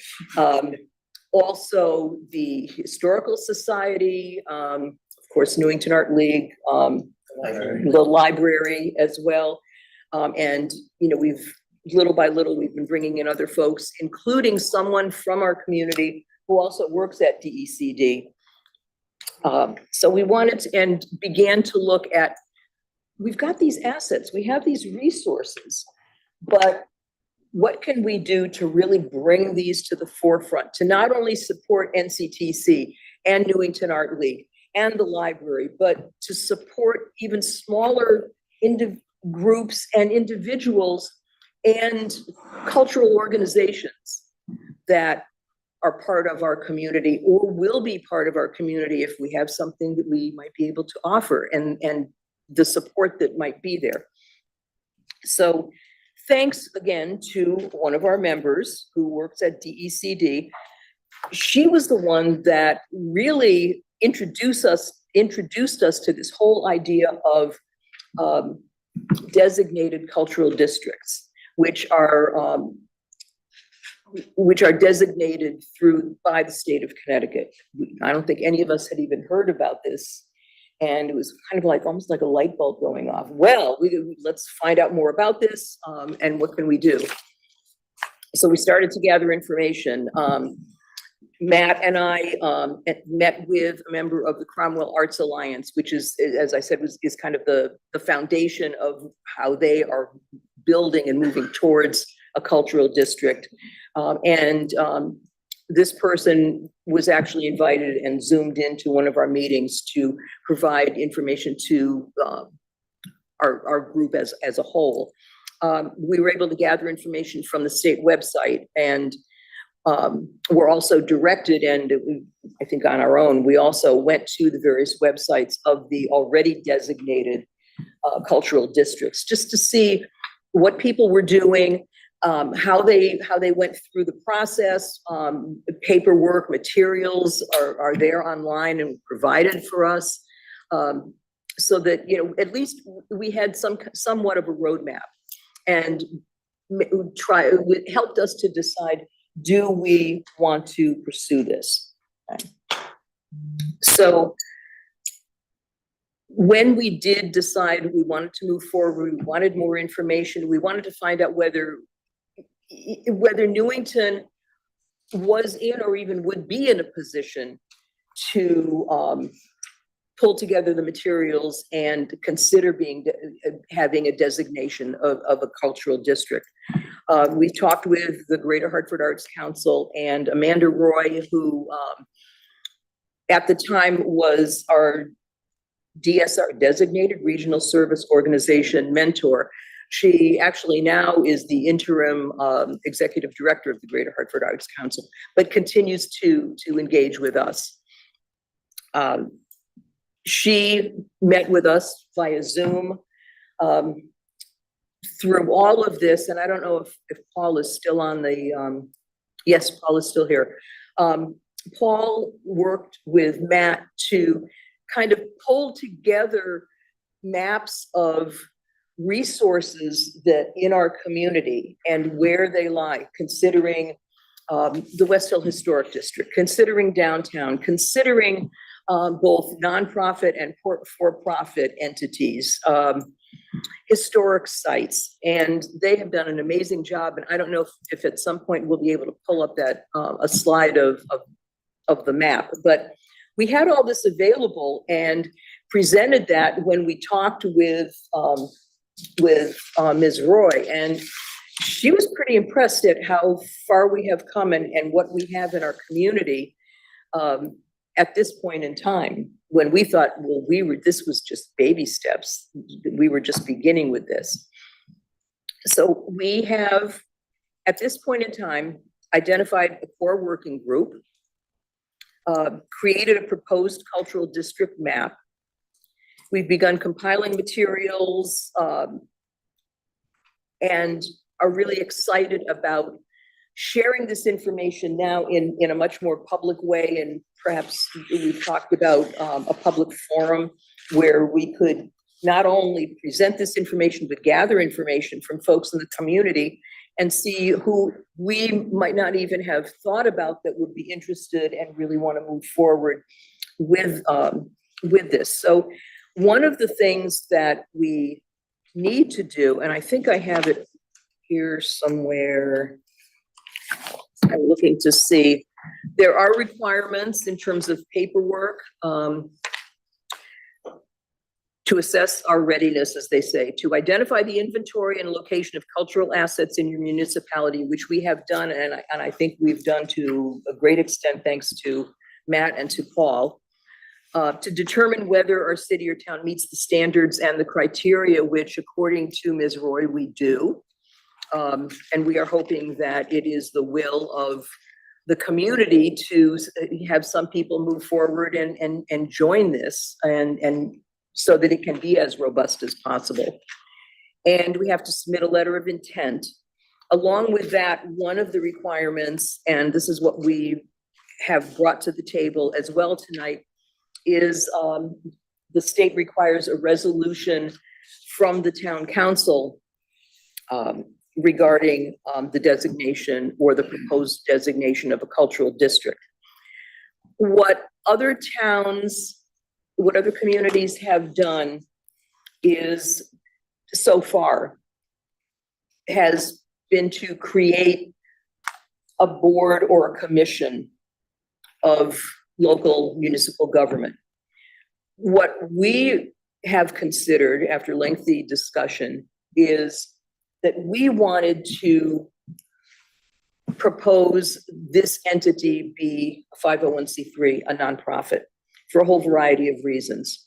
One being, this really is a nonpartisan group, and there is funding involved with, if you're a nonprofit versus board or commission of the municipality. It is something that we felt very strongly about, but we weren't quite sure if that was possible. I reached out to Ms. Roy as our DSRO and asked her, I said, you know, we're reading through this and we don't see this specifically, but this is what who we really want to be and what we really want to do, not to be a political entity, not to be a board or a commission. And she emailed back and said, you absolutely have the right to do that, and that will not hamper our submission and review. So there are a lot more steps in the process, including several members from DECD to come to the town and actually do a tour with us and meet face to face. That is in the future, but having informal conversations and informal I don't even want to call them presentations, but information presented at the end of our council meetings, we thought we reached a point in time where we wanted to bring this forward and have become a little more formal and invite questions, invite more participation. And I'm going to stop for a moment, have some water, and I'm going to open it up to our some of the other folks who are part of our working group, as we're calling ourselves. What have I forgotten? What do you want to add? Go. And that includes Ken and Chris, please. Before we move into the question, I just want to acknowledge, your leadership on this. This has been something one of the first things you approached me about after we were elected was, you wanted to keep doing this. And I think I'm just so excited to see us come here tonight, and I'm grateful for your leadership on this. So, and I think, the town should be as well. It's been amazing. Well, it's a grow. It's a project of passion and love for me. So, Councilor Page. Thank you, Mayor. I was going to say the exact same thing. I wanted to thank Deputy Mayor Rada for her leadership on this, and thank everybody, Councilor Draco and Pleward and everyone else who participated in this. This is, I think, a win-win for everyone. It's a win for obviously the arts and for our historical assets, of which we have many. It's a win for our small businesses, our business community. It's a win for our kids who can learn about our great history in Newington. And I could go on and on, but what you've done here and what you've led in this vision for Newington is really exciting, and everyone can participate. And indeed, it isn't partisan, it's cool. It's everybody can jump on board. Thank you. thank you for that. I think I know I can see that we have members of the council who would want to speak, but I would like to request that we have some of our public participants come. And you better come up here too. You're part of this. Ken sends out emails. He helps set the meeting dates. He writes the notes. He's a historian. Yeah. All right, how do I start the clock here? Got it. We'll give you the sign. I'm Chris DeFrancisco. I'm president of the board of directors for the Newington Children's Theater Company. And as at least some of you in this room know, we have some very ambitious plans coming up. We're Connecticut's longest running nonprofit children's theater. We're in our 62nd year. And we have outgrown ourselves again. So anyway, we we have some very ambitious plans to move forward to expand our program. And we're gonna do them whether this works out or not. But if this works out and we do what we wanna do, just imagine, we have right now in current state, probably conservatively estimated tens of thousands of trips to and from the Children's Theater for rehearsals. And then weekends when we have shows over the course of a year. And we serve families from like 36 towns in a typical year. So that's 35 other towns besides the one we're in right now. And just imagine if Newington has a reputation as a cultural district, as a place people can go, not just to see children's theater programming, but just a place to go where this type of culture is embraced. How much the success of just NCTC in that kind of environment can elevate arts and culture townwide. It goes for my friends, the Newington Art League as well. But we can elevate each other under this kind of mindset. And I think it's a fantastic thing if we're able to pull this off. And I'm just personally honored to have been invited to be part of this. And I think it could be a great thing. Like we're gonna do our thing no matter what, but imagine how we could leverage our success with the success of other entities in town. If we could make this happen. So thank you for your part in helping move this forward and for taking up an interest in this, especially Councilor Budraco and Councilor Plord and Councilor Rada. And sometimes Mayor Trister will be seeing you at the meetings, but I know you're juggling a lot. But it's great to have that buy-in from people who recognize what it is we're trying to do. So thank you. Thanks. Thank you. Okay. We're gonna put you on the spot for just a few minutes. That's fine. I'll be brief. I'm Ken Rawali, and I am the Newington Art League publications guy. I take care of all the advertising for the Art League and all that. And since we've been meeting, this has really been an exciting journey, right? And it started, as Jim said, it started with a lawn conversation on my front lawn with Gary Turco. And he said, come on, let's get together. And we had to wait for the dust to settle because of the election time. And it just took off. And all of our discussions have been very positive, very constructive. And it's been great having the Children's Theater team with us. And one of the things that dawned on me today when I was looking at the agenda is I wasn't aware of the study that was going on. What timing, right? I mean, that wasn't planned. That's right. You know? We all were like. These things are coming together at a perfect time. And, you know, who knows where this is going to take us? We don't know where we're going to end up. And certainly we're very sensitive and we want to be thoughtful of everyone who is impacted from whatever it is that we do. Because this isn't about the Newington Art League, it's not about the Children's Theater. It's about creating a cultural area district where people can come and be together. And they don't have to be Republicans and Democrats, right? They can just be people. Yeah. So anyway, thank you very much. You guys do a great job. And you know, with the high pay that you're getting. Yeah, right. Very appreciative. And Pat sends her apologies for not being able to come. My wife, Pat Tanger, was the president of the Newington Art League. She stepped down. And we now have another Pat. So just like you got a John and a Jonathan, we got a Pat and a Pat. So anyway, thank you very much. Thanks, Ken. Councilor, go ahead. No, I was just gonna say, we have Paul still online, but we can, you go ahead and. Paul, do you want to add anything?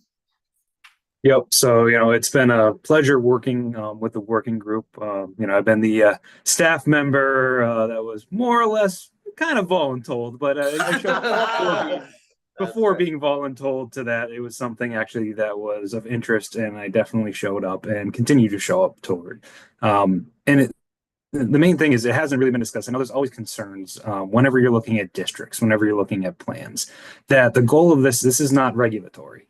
This is not something that's looking to take anything away from any businesses or homeowners. There still is more work to be done as far as when you talk about which assets get incorporated.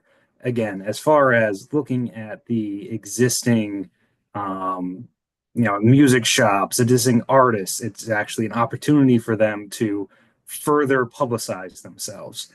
Looking at historic homes, that will be a different conversation, and looking at those who want to participate, those who want to be identified as a cultural asset. We're not looking to put someone's house on the map and have everyone stop by and look at it and have a homeowner who's unhappy with that. That's not the goal of this process at all. It's to celebrate what we have and to really accentuate it and to get it front and forward. And to say, with this program, again, the state, this hasn't been around in the state that long. It's an opportunity where getting into this program and working with the Greater Hartford's Art Council, and looking at as more cultural districts come in, more funding opportunities could come. And these aren't necessarily funding opportunities that I'm looking for town government. These are funding opportunities for the businesses, for the district. And that's kind of, my look at why I, look forward to and do show up and want to continue with this process is I want to support these businesses that are within the town center and surrounding areas too, not just the town center. Thanks, Paul. Councilor Plord. Thank you, Mayor. I mean, it feels kind of surreal because this has been a long ways in the works, and we called ourselves, I think I forget exactly, but we just recognized that a group that wanted to meet on a Friday night, week after week after week at 5 o'clock was a committed bunch. Even if we were, sometimes scrambling to find out what exactly we Or were should be working on. committed, one or the other. Could have been And that where too. were we going? Where we were going? That's right. But this work has just been such a labor of love. And Kim, I want to thank you and Gail, and it has been such a privilege to work with you both throughout this process and learn from you both throughout this process as we've worked on this project together. And Paul, it has been a privilege to work with you too on that map, that remarkable historic and cultural asset map that we have, which there is an interactive option for, which will be available at some point in the future. But we have kind of a regulatory skinny version of it here in the council agenda. I encourage folks to take a look at it, and it will expand and shape from there. But this has been a real joy to work on, and to all the members of this working group, Chris and everybody. I mean, the Art League, the library, the Ken, this has just been Jim Lake. It has just been like the best dream team that you could have, of such diverse perspective and background, doing such remarkable work in our town in their own right, and to take just a bit of their time, sap a little bit of away from them so that they can work on this has been a real privilege to see. I just want to mention a couple things that come to mind, which is that when we're talking about our community and promoting it in terms of economic development, what this really gets to the heart of at the end of the day is that what this is in the beginnings of is the cornerstone of a larger tourism and community pride focused agenda. And we want to have pride in the assets that we have in our community, and we want to drive people to engage with our local businesses who are doing such remarkable work in our community, who are staffed by such committed residents here in town. We want to be able to promote their work and have people recognize it. And this, I think, is going to go a long way to starting that process. And what can come of this is going to be very exciting. And, as a part of that is also us recognizing as a council and as a town more broadly, that we have a responsibility to promote the businesses and individuals, artists, the vibrancy of this district and of our entire town by developing mechanisms that will support their longevity over the long term. So I think this is really exciting. Again, I'm thankful for the opportunity to have been able to work on it, and I'm excited to move forward. Thank you, Councilor Pacheco. I just echo everything that Deputy Mayor Rada and Councilor Plord. It's it's refreshing, to work, collaboratively, and outside of the scope of this table on something that's important to all of us. And like you said, we came from different perspectives. And, as you know, like years and years and years ago, and I think Paul alluded to this, the term district sometimes instills fear in people. And when I was trying to get the point across to TPZ years and years and years ago, when development was around Newington Junction, it was just the hairs went up about like, oh my God, restrictions on housing, restrictions on design, restrictions on this, restrictions on that.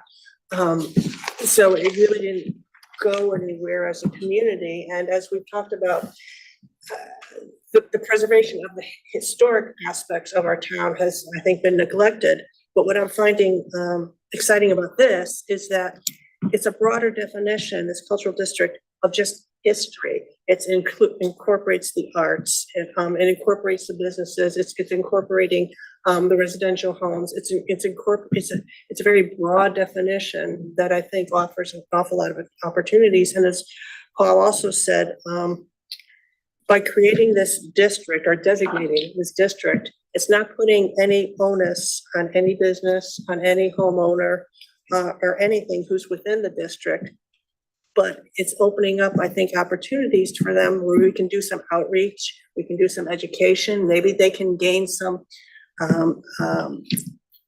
grants, whatever. I know there's no funding that's gonna come along with this at this time, but certainly in the future, I think showing this effort, showing this initiative is going to perhaps allow some of the entities within this district to benefit in a financial as well as a more public visible way.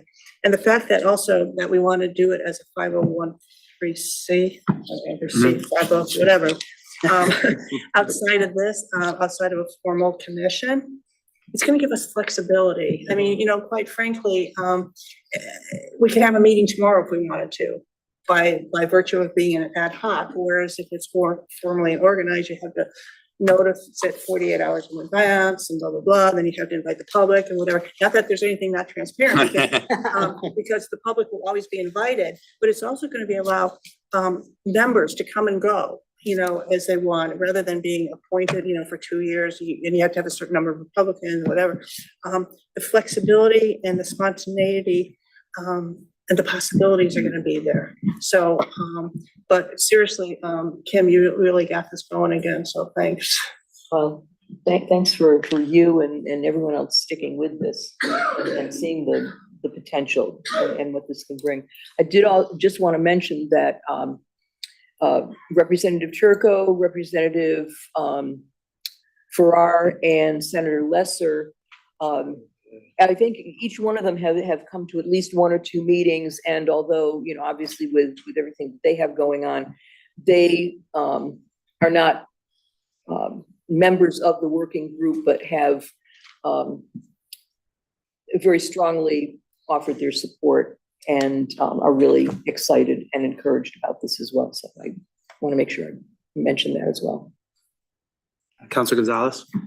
I just want to say I've been hearing bits and pieces, as this has been rolling along, and now hearing everyone who is actually involved in it, the passion that you guys have and the pride in what you've already, accomplished is exciting. I'm excited to see where this is going to go and lead us. And I hope that the public is as excited also, and that they get involved too, because this is really a really neat thing for our community. So thank you, all of you.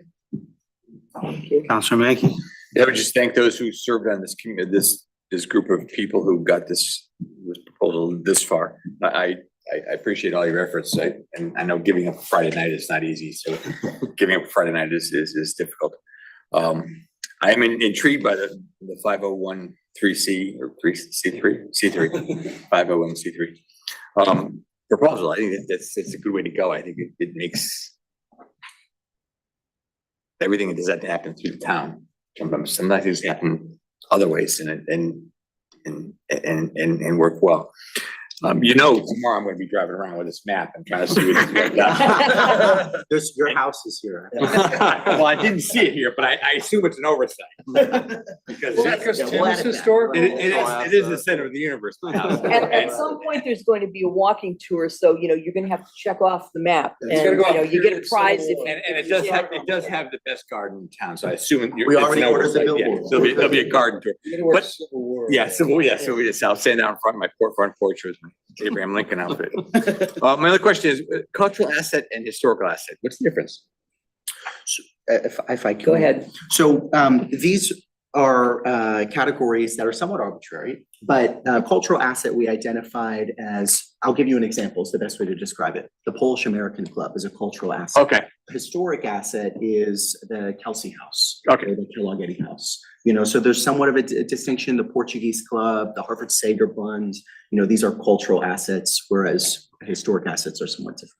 So if I get an accident on Main Street, because I'm going through the kind of these. You'll know, that's what it is. I think this is a great idea. I think it's a good way to preserve history, because I think if there's one thing we don't do well in town is we don't celebrate our history. I think maybe it's because we're probably the youngest town in the state, and we think just passed us by. But we should celebrate our history. We have a lot of history here. We have a lot that happens. And we need to celebrate it. We need to study it. We need to preserve it. Yeah, we tend to just knock it down and just move on. Well, it provides educational opportunities too, for everyone, not only us as adults, but starting with very young learners too. And I mean, Chris, you could speak to that with all the ages that you work with NCTC. It would be a good chance to, take a walk with people and say, this house was built in this decade, and this house was built in this decade. It's important to know that all the houses didn't spring up, after the Second World War. They all didn't pop up, and they all started different. And I think that's a cool thing. I think, like, how many have been going to the Kellogg House? Yeah.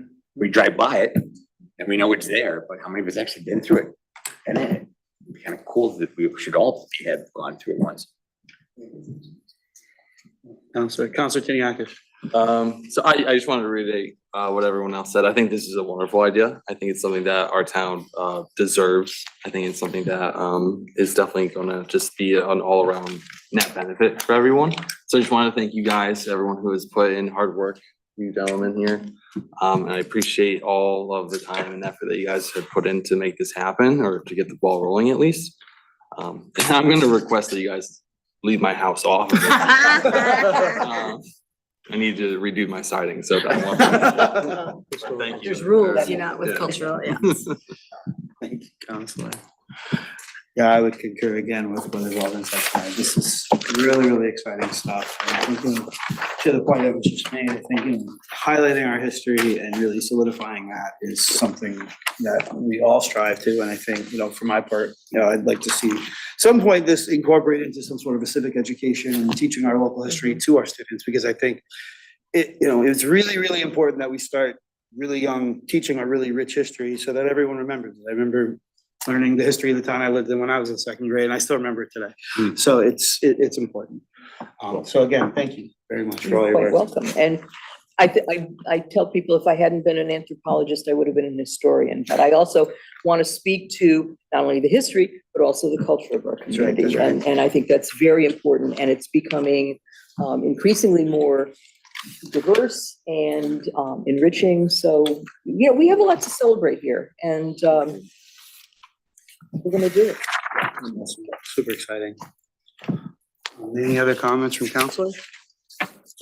Well, thank you again for your presentation. Thank you, Ken and Chris, for being here tonight and sharing with us, and keep it going. Yeah, thank you, guys. We'll pick this up at the next meeting. Yeah, we'll take up the resolution at our next meeting, under all business. Thank you. Yep, very good. All right, moving on the agenda. Next, we have written oral communications to the town manager. Any updates for us, sir? Yeah, sure. A few things to bring to your attention. First, obviously, we're here in the Helen Nelson room because early voting is going on. And if you've been to the town hall in the last 2 days, turnout has been extraordinary. And as far as I can tell, no complaints from either Teresa or Jenny, other than the fact that parking is obviously a premium, but things are going pretty well there. Last week, very sadly, there was a fatal accident on Cedar Street. The vehicle was traveling at a high rate of speed down the hill and collided into another vehicle.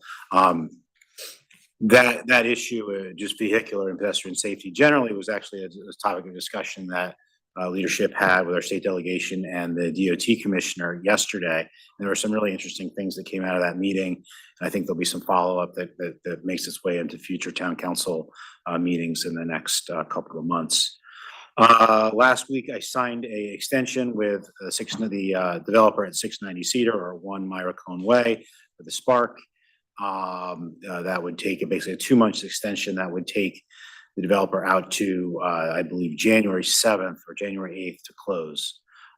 So I told them very, very clearly, your last extension. As all of us know at this point, there is a proposal in front, and this is what it is.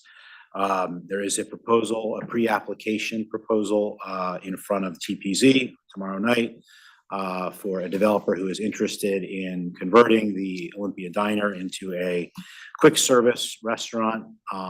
They would need a amendment to the zoning regs in order to do that, because they're proposing to put a permanent structure within a 35-foot setback from the right-of-way, front yard setback, I should say.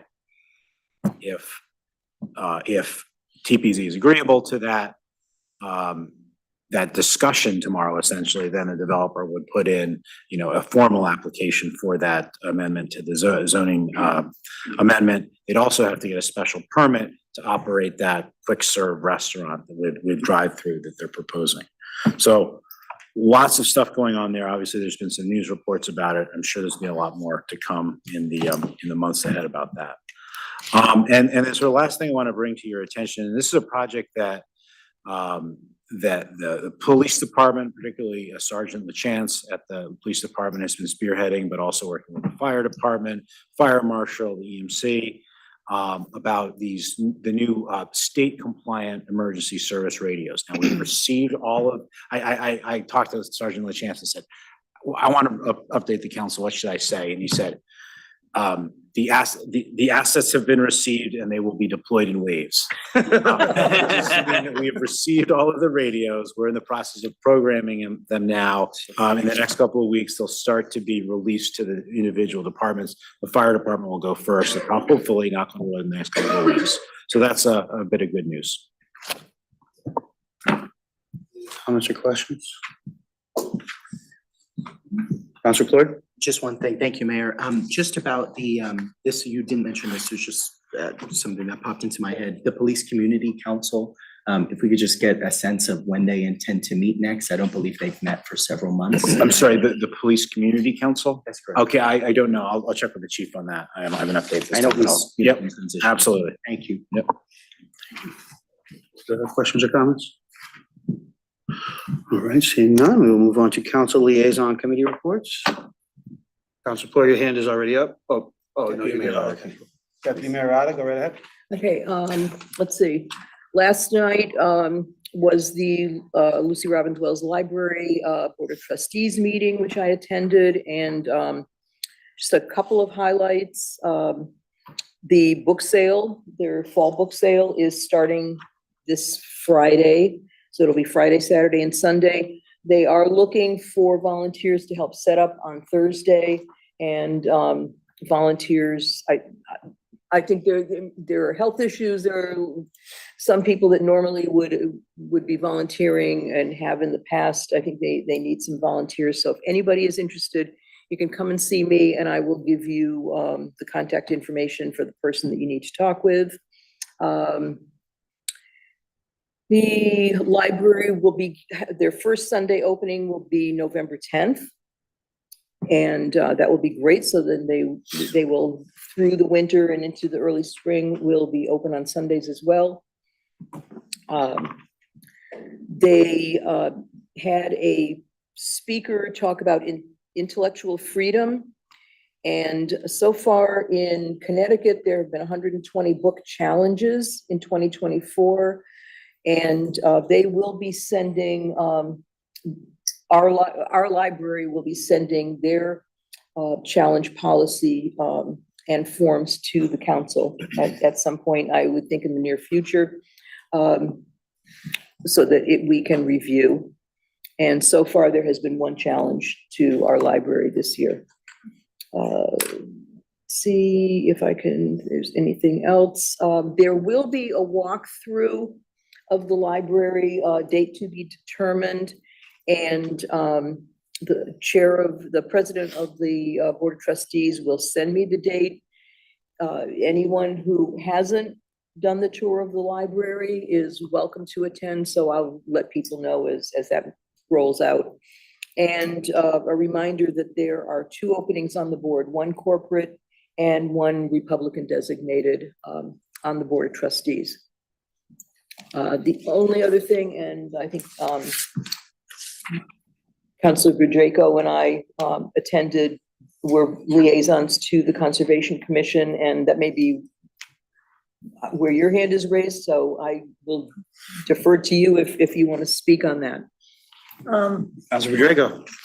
Well, Deputy Mayor Rada and I attended the meeting, and I think the biggest news was the public hearing for 44 Kids Lane.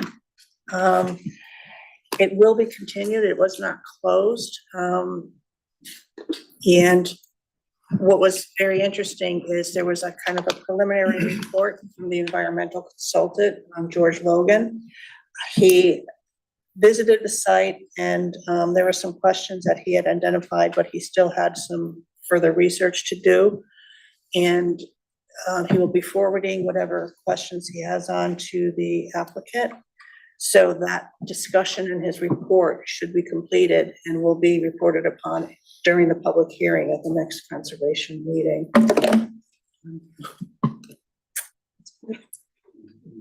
Councilor Floyd.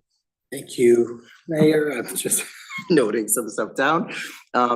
A few things. So the facilities naming subcommittee met. I know that those meetings are continuing. Just want to let folks that know that we did meet, which is great. The Permanent Municipal Building Commission Ordinance Review Subcommittee, I met with Director of Administrative Services, Lauren Rhines. We continue to workshop that. That work continues and is very collaborative and has been good work so far. I wanted to shout out the Human Rights Commission had a terrific event last week centered around equity at the Senior Center, discussing health parity and health equity and issues, how they're impacting us here in town and across the state of Connecticut. And the headline to a large extent was the tale of 2 Connecticut's. And I know that we understand in a lot of ways, both in our own community and throughout the state, what inequality looks like in terms of health policy and equity. And it was a really fantastic presentation. So I want to thank them for the work they did to pull that together. I want to mention, it's not necessarily an item for this portion of the discussion, but to the town manager's reference to the Olympia Diner site. I am seeing a lot of folks online very concerned, rightfully so, I think, about the chatter that we're hearing about that site. And I just want to recognize for folks that we are well aware of that we understand it, that as residents of the town ourselves, a lot of us have very close and personal memories at that site and care very deeply about it. And so with all that being said, we are aware, we're monitoring the situation very closely, and of course, working with all stakeholders to make sure that we have an effective conclusion to that. And then I just want to shout out, and I want to make this a thing moving forward, is to mention the openings that we have had over the past couple of weeks since we last met in town, the businesses that have opened. So I'm just going to rattle these off. We've had Pliables open over at 3333 Berlin Turnpike. That was maybe one too many threes. There's a lot of threes. My Home Kitchen and Bath opened a showroom. Connecticut Breeder, it's a pet grooming facility. The Community Room Cafe, as I'm sure many folks are aware, just opened recently in the center of town. And we're so glad to have them. Great donuts. Great donuts. And great Ooh, the donuts have hit me right here. They were very good. New Gen Pickleball and Safe Splash and Swim Labs, Wagging Tails Pet Resort and Spa. There was a new Shell that opened up. Edward Jones moved to a new location, or I should say moved back into a renovated location. The shop barbershop moved to a different location as well. So I just want to celebrate those great businesses that are contributing to the vibrancy of our community, to the point that Councilor Mankey made earlier. Go to these businesses, encourage your neighbors to go to these businesses. We want them to stay desperately, and we want to make sure that they invest in our community. And the way that we make sure that that's the case is by investing in them. So continue to do that, and that's all I got. Thanks. Councilor Siniakis. Okay, as we mentioned earlier, Parks and Rec event, the Night of Lights is going to be December 6th coming up. They are hoping to get a large turnout. On average, they get about 6,500 people, but they're hoping to get closer to 10,000 this year. They're doing something new. They're going to have this school laser light show happen. So the way they describe it, they're just going to have smoke that's like almost 12, 13 feet in the air. And then they're going to shoot, what I have written down here is 14,000 blended different colors onto a 30-foot screen. So I'm super excited to see what that looks like. About drones, we're gonna have drones. Maybe so, maybe. Now we're talking. I asked, it's not in the budget.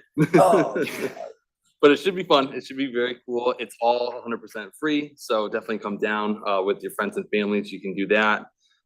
Some members of the public might have noticed that on the far side of Mill Pond, that area has been cleared over by the bridge. They're getting ready to replace the bridge. If they're not right in the middle of that, doing that right now. Fun thing about that is that they're able to wire electricity over that area now. So we should be able to light up the bridge following state compliance moving forward. And then for all the vegetation that's been taken out, they do plan to restore that area once all of that work's been done. And then lastly, coming up November 1st, right here in our town hall over by the athletic area, the CT Sun is going to be running a day clinic for girls in grades 3 to 8. So it's a professional ladies basketball team that's going to be coming in. I believe it's like $50 a participant, but you get to meet the players and run like a day clinic with them. So if you have any young daughters who like to play basketball, it's a great opportunity for them.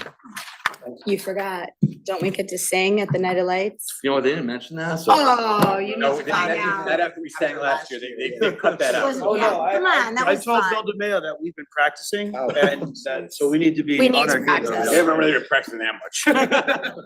Well, he had mentioned something about ukuleles the last time he was here. and I am when- not gonna blow any When I surprises. saw him, I sent him an email and I said, perhaps, we could get the ukuleles to accompany us and we might sing a Let's little manage on one key. instrument first. Yeah, let's. Yeah, but they could drown us out, which would be a good thing.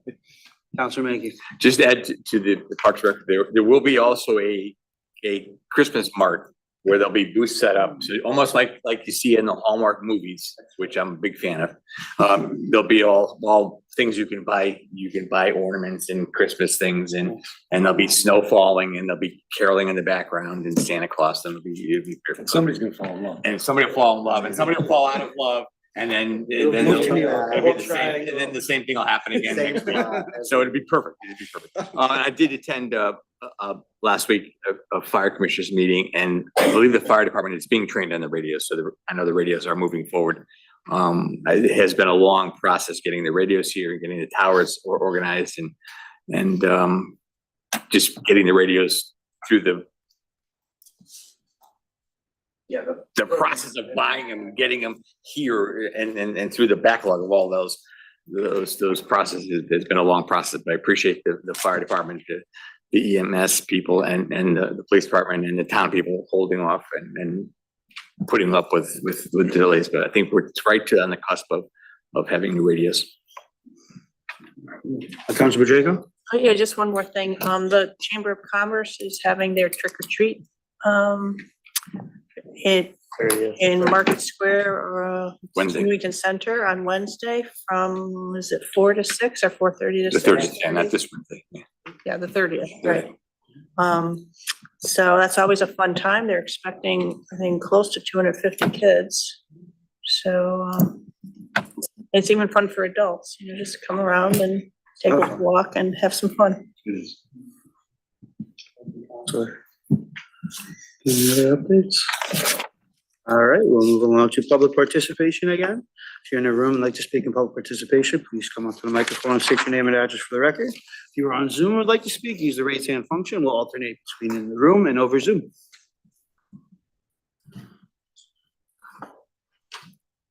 Rose Lyons, 46 Hilton Drive. And I would like to say, please contact the Board of Education and find out where they got these microphones. I had no problem with them hearing. Screen is nice over there.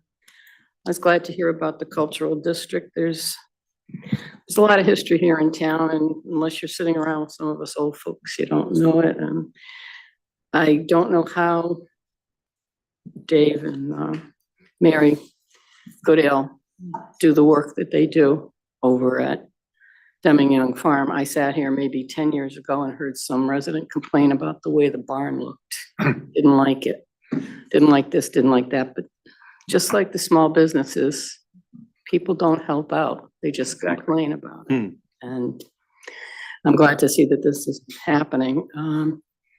One thing, the Rules of Procedure Committee, I think, may be meeting at some point in time. And I know I'd asked in the past that you think about when you do and when you don't read emails into the record or whatever. But also after presentations, sometimes I know it takes a long time during public participation and things, but sometimes there's questions, and if there's only 2 or 3 of us here, there was a couple of things I would have liked to have asked. And even when Chief Perry was here at one point, I thought about asking questions then. On a sadder note, I don't know if any of you, as I was leaving to come here tonight, I heard from a friend that a firefighter from Weathersfield had lost his life over at the fire in Berlin. So I just want to my heart just feels so bad for the family and for the firefighters that are working there. So just let's keep them in our prayers that they'll be safe. And that I haven't been on that mountain since I went camping with the Girl Scouts a long time ago, but it's very, very, very sad. I think that's it for now. Thank you. Thank you.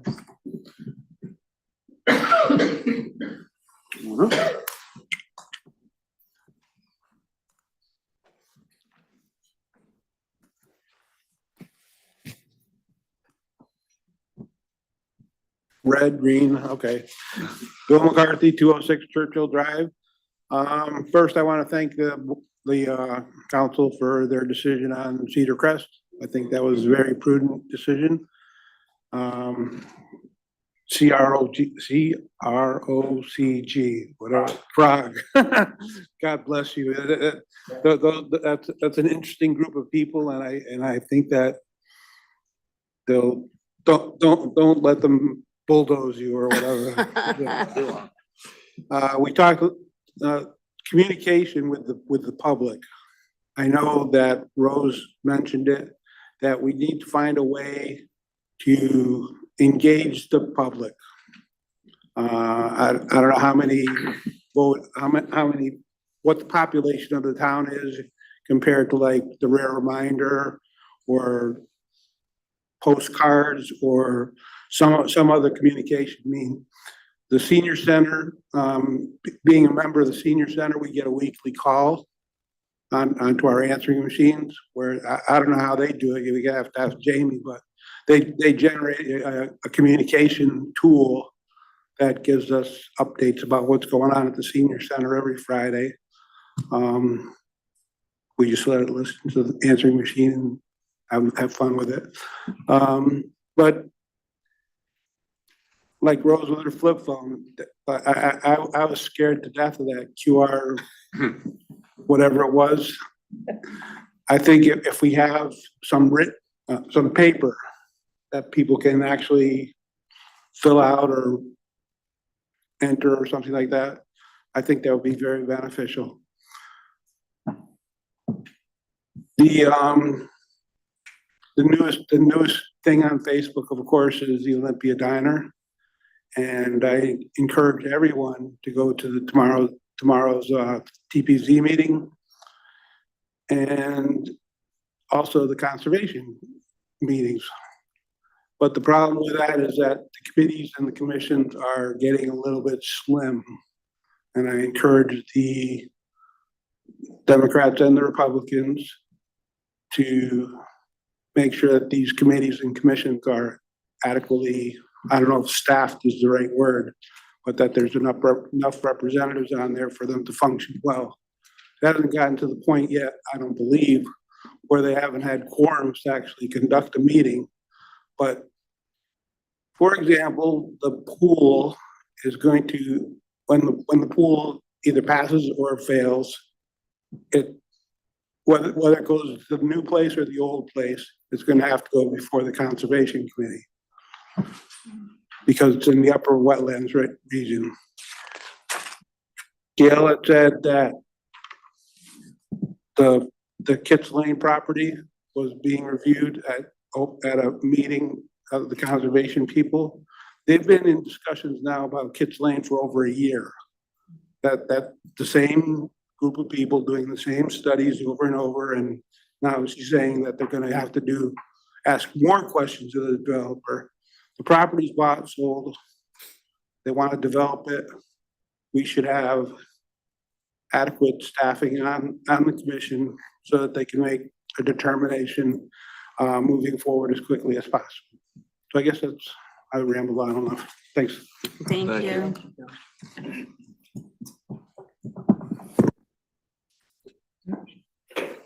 Anybody else in the room or over Zoom that would like to speak in public participation?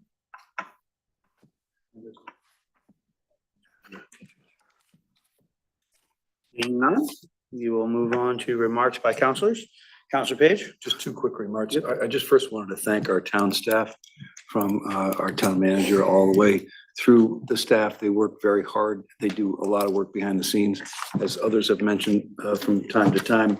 And tonight's an example of that. Just all the work that goes on in this town, to hard work by our staff to get things done. We appreciate you very much. I also just want to say it was very heartening on Monday when I came in to vote to see a long line almost out the door. And regardless of your political stripe, please get out to vote. This is important. Locally, it's important. Nationally, I hope everyone who can vote does vote and participate in this wonderful democracy. Thanks. Councilor Draco. Yeah, Mr. McCarthy, I just want to just explain, maybe I didn't explain myself very well. The Conservation Commission actually had concerns themselves, so they went outside to hire an expert, an environmental consultant, to investigate and research and to ask and to answer questions that they may have had regarding the wetlands that's in the middle of the development. So that's what, it's been on the agenda, like you said, for like a year or so.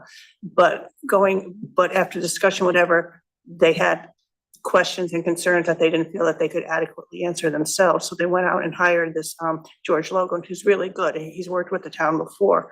So if you're interested at all, it was very educational. The things that he came up with, just what he looks at, what he does, the type of investigation how he conducts his research.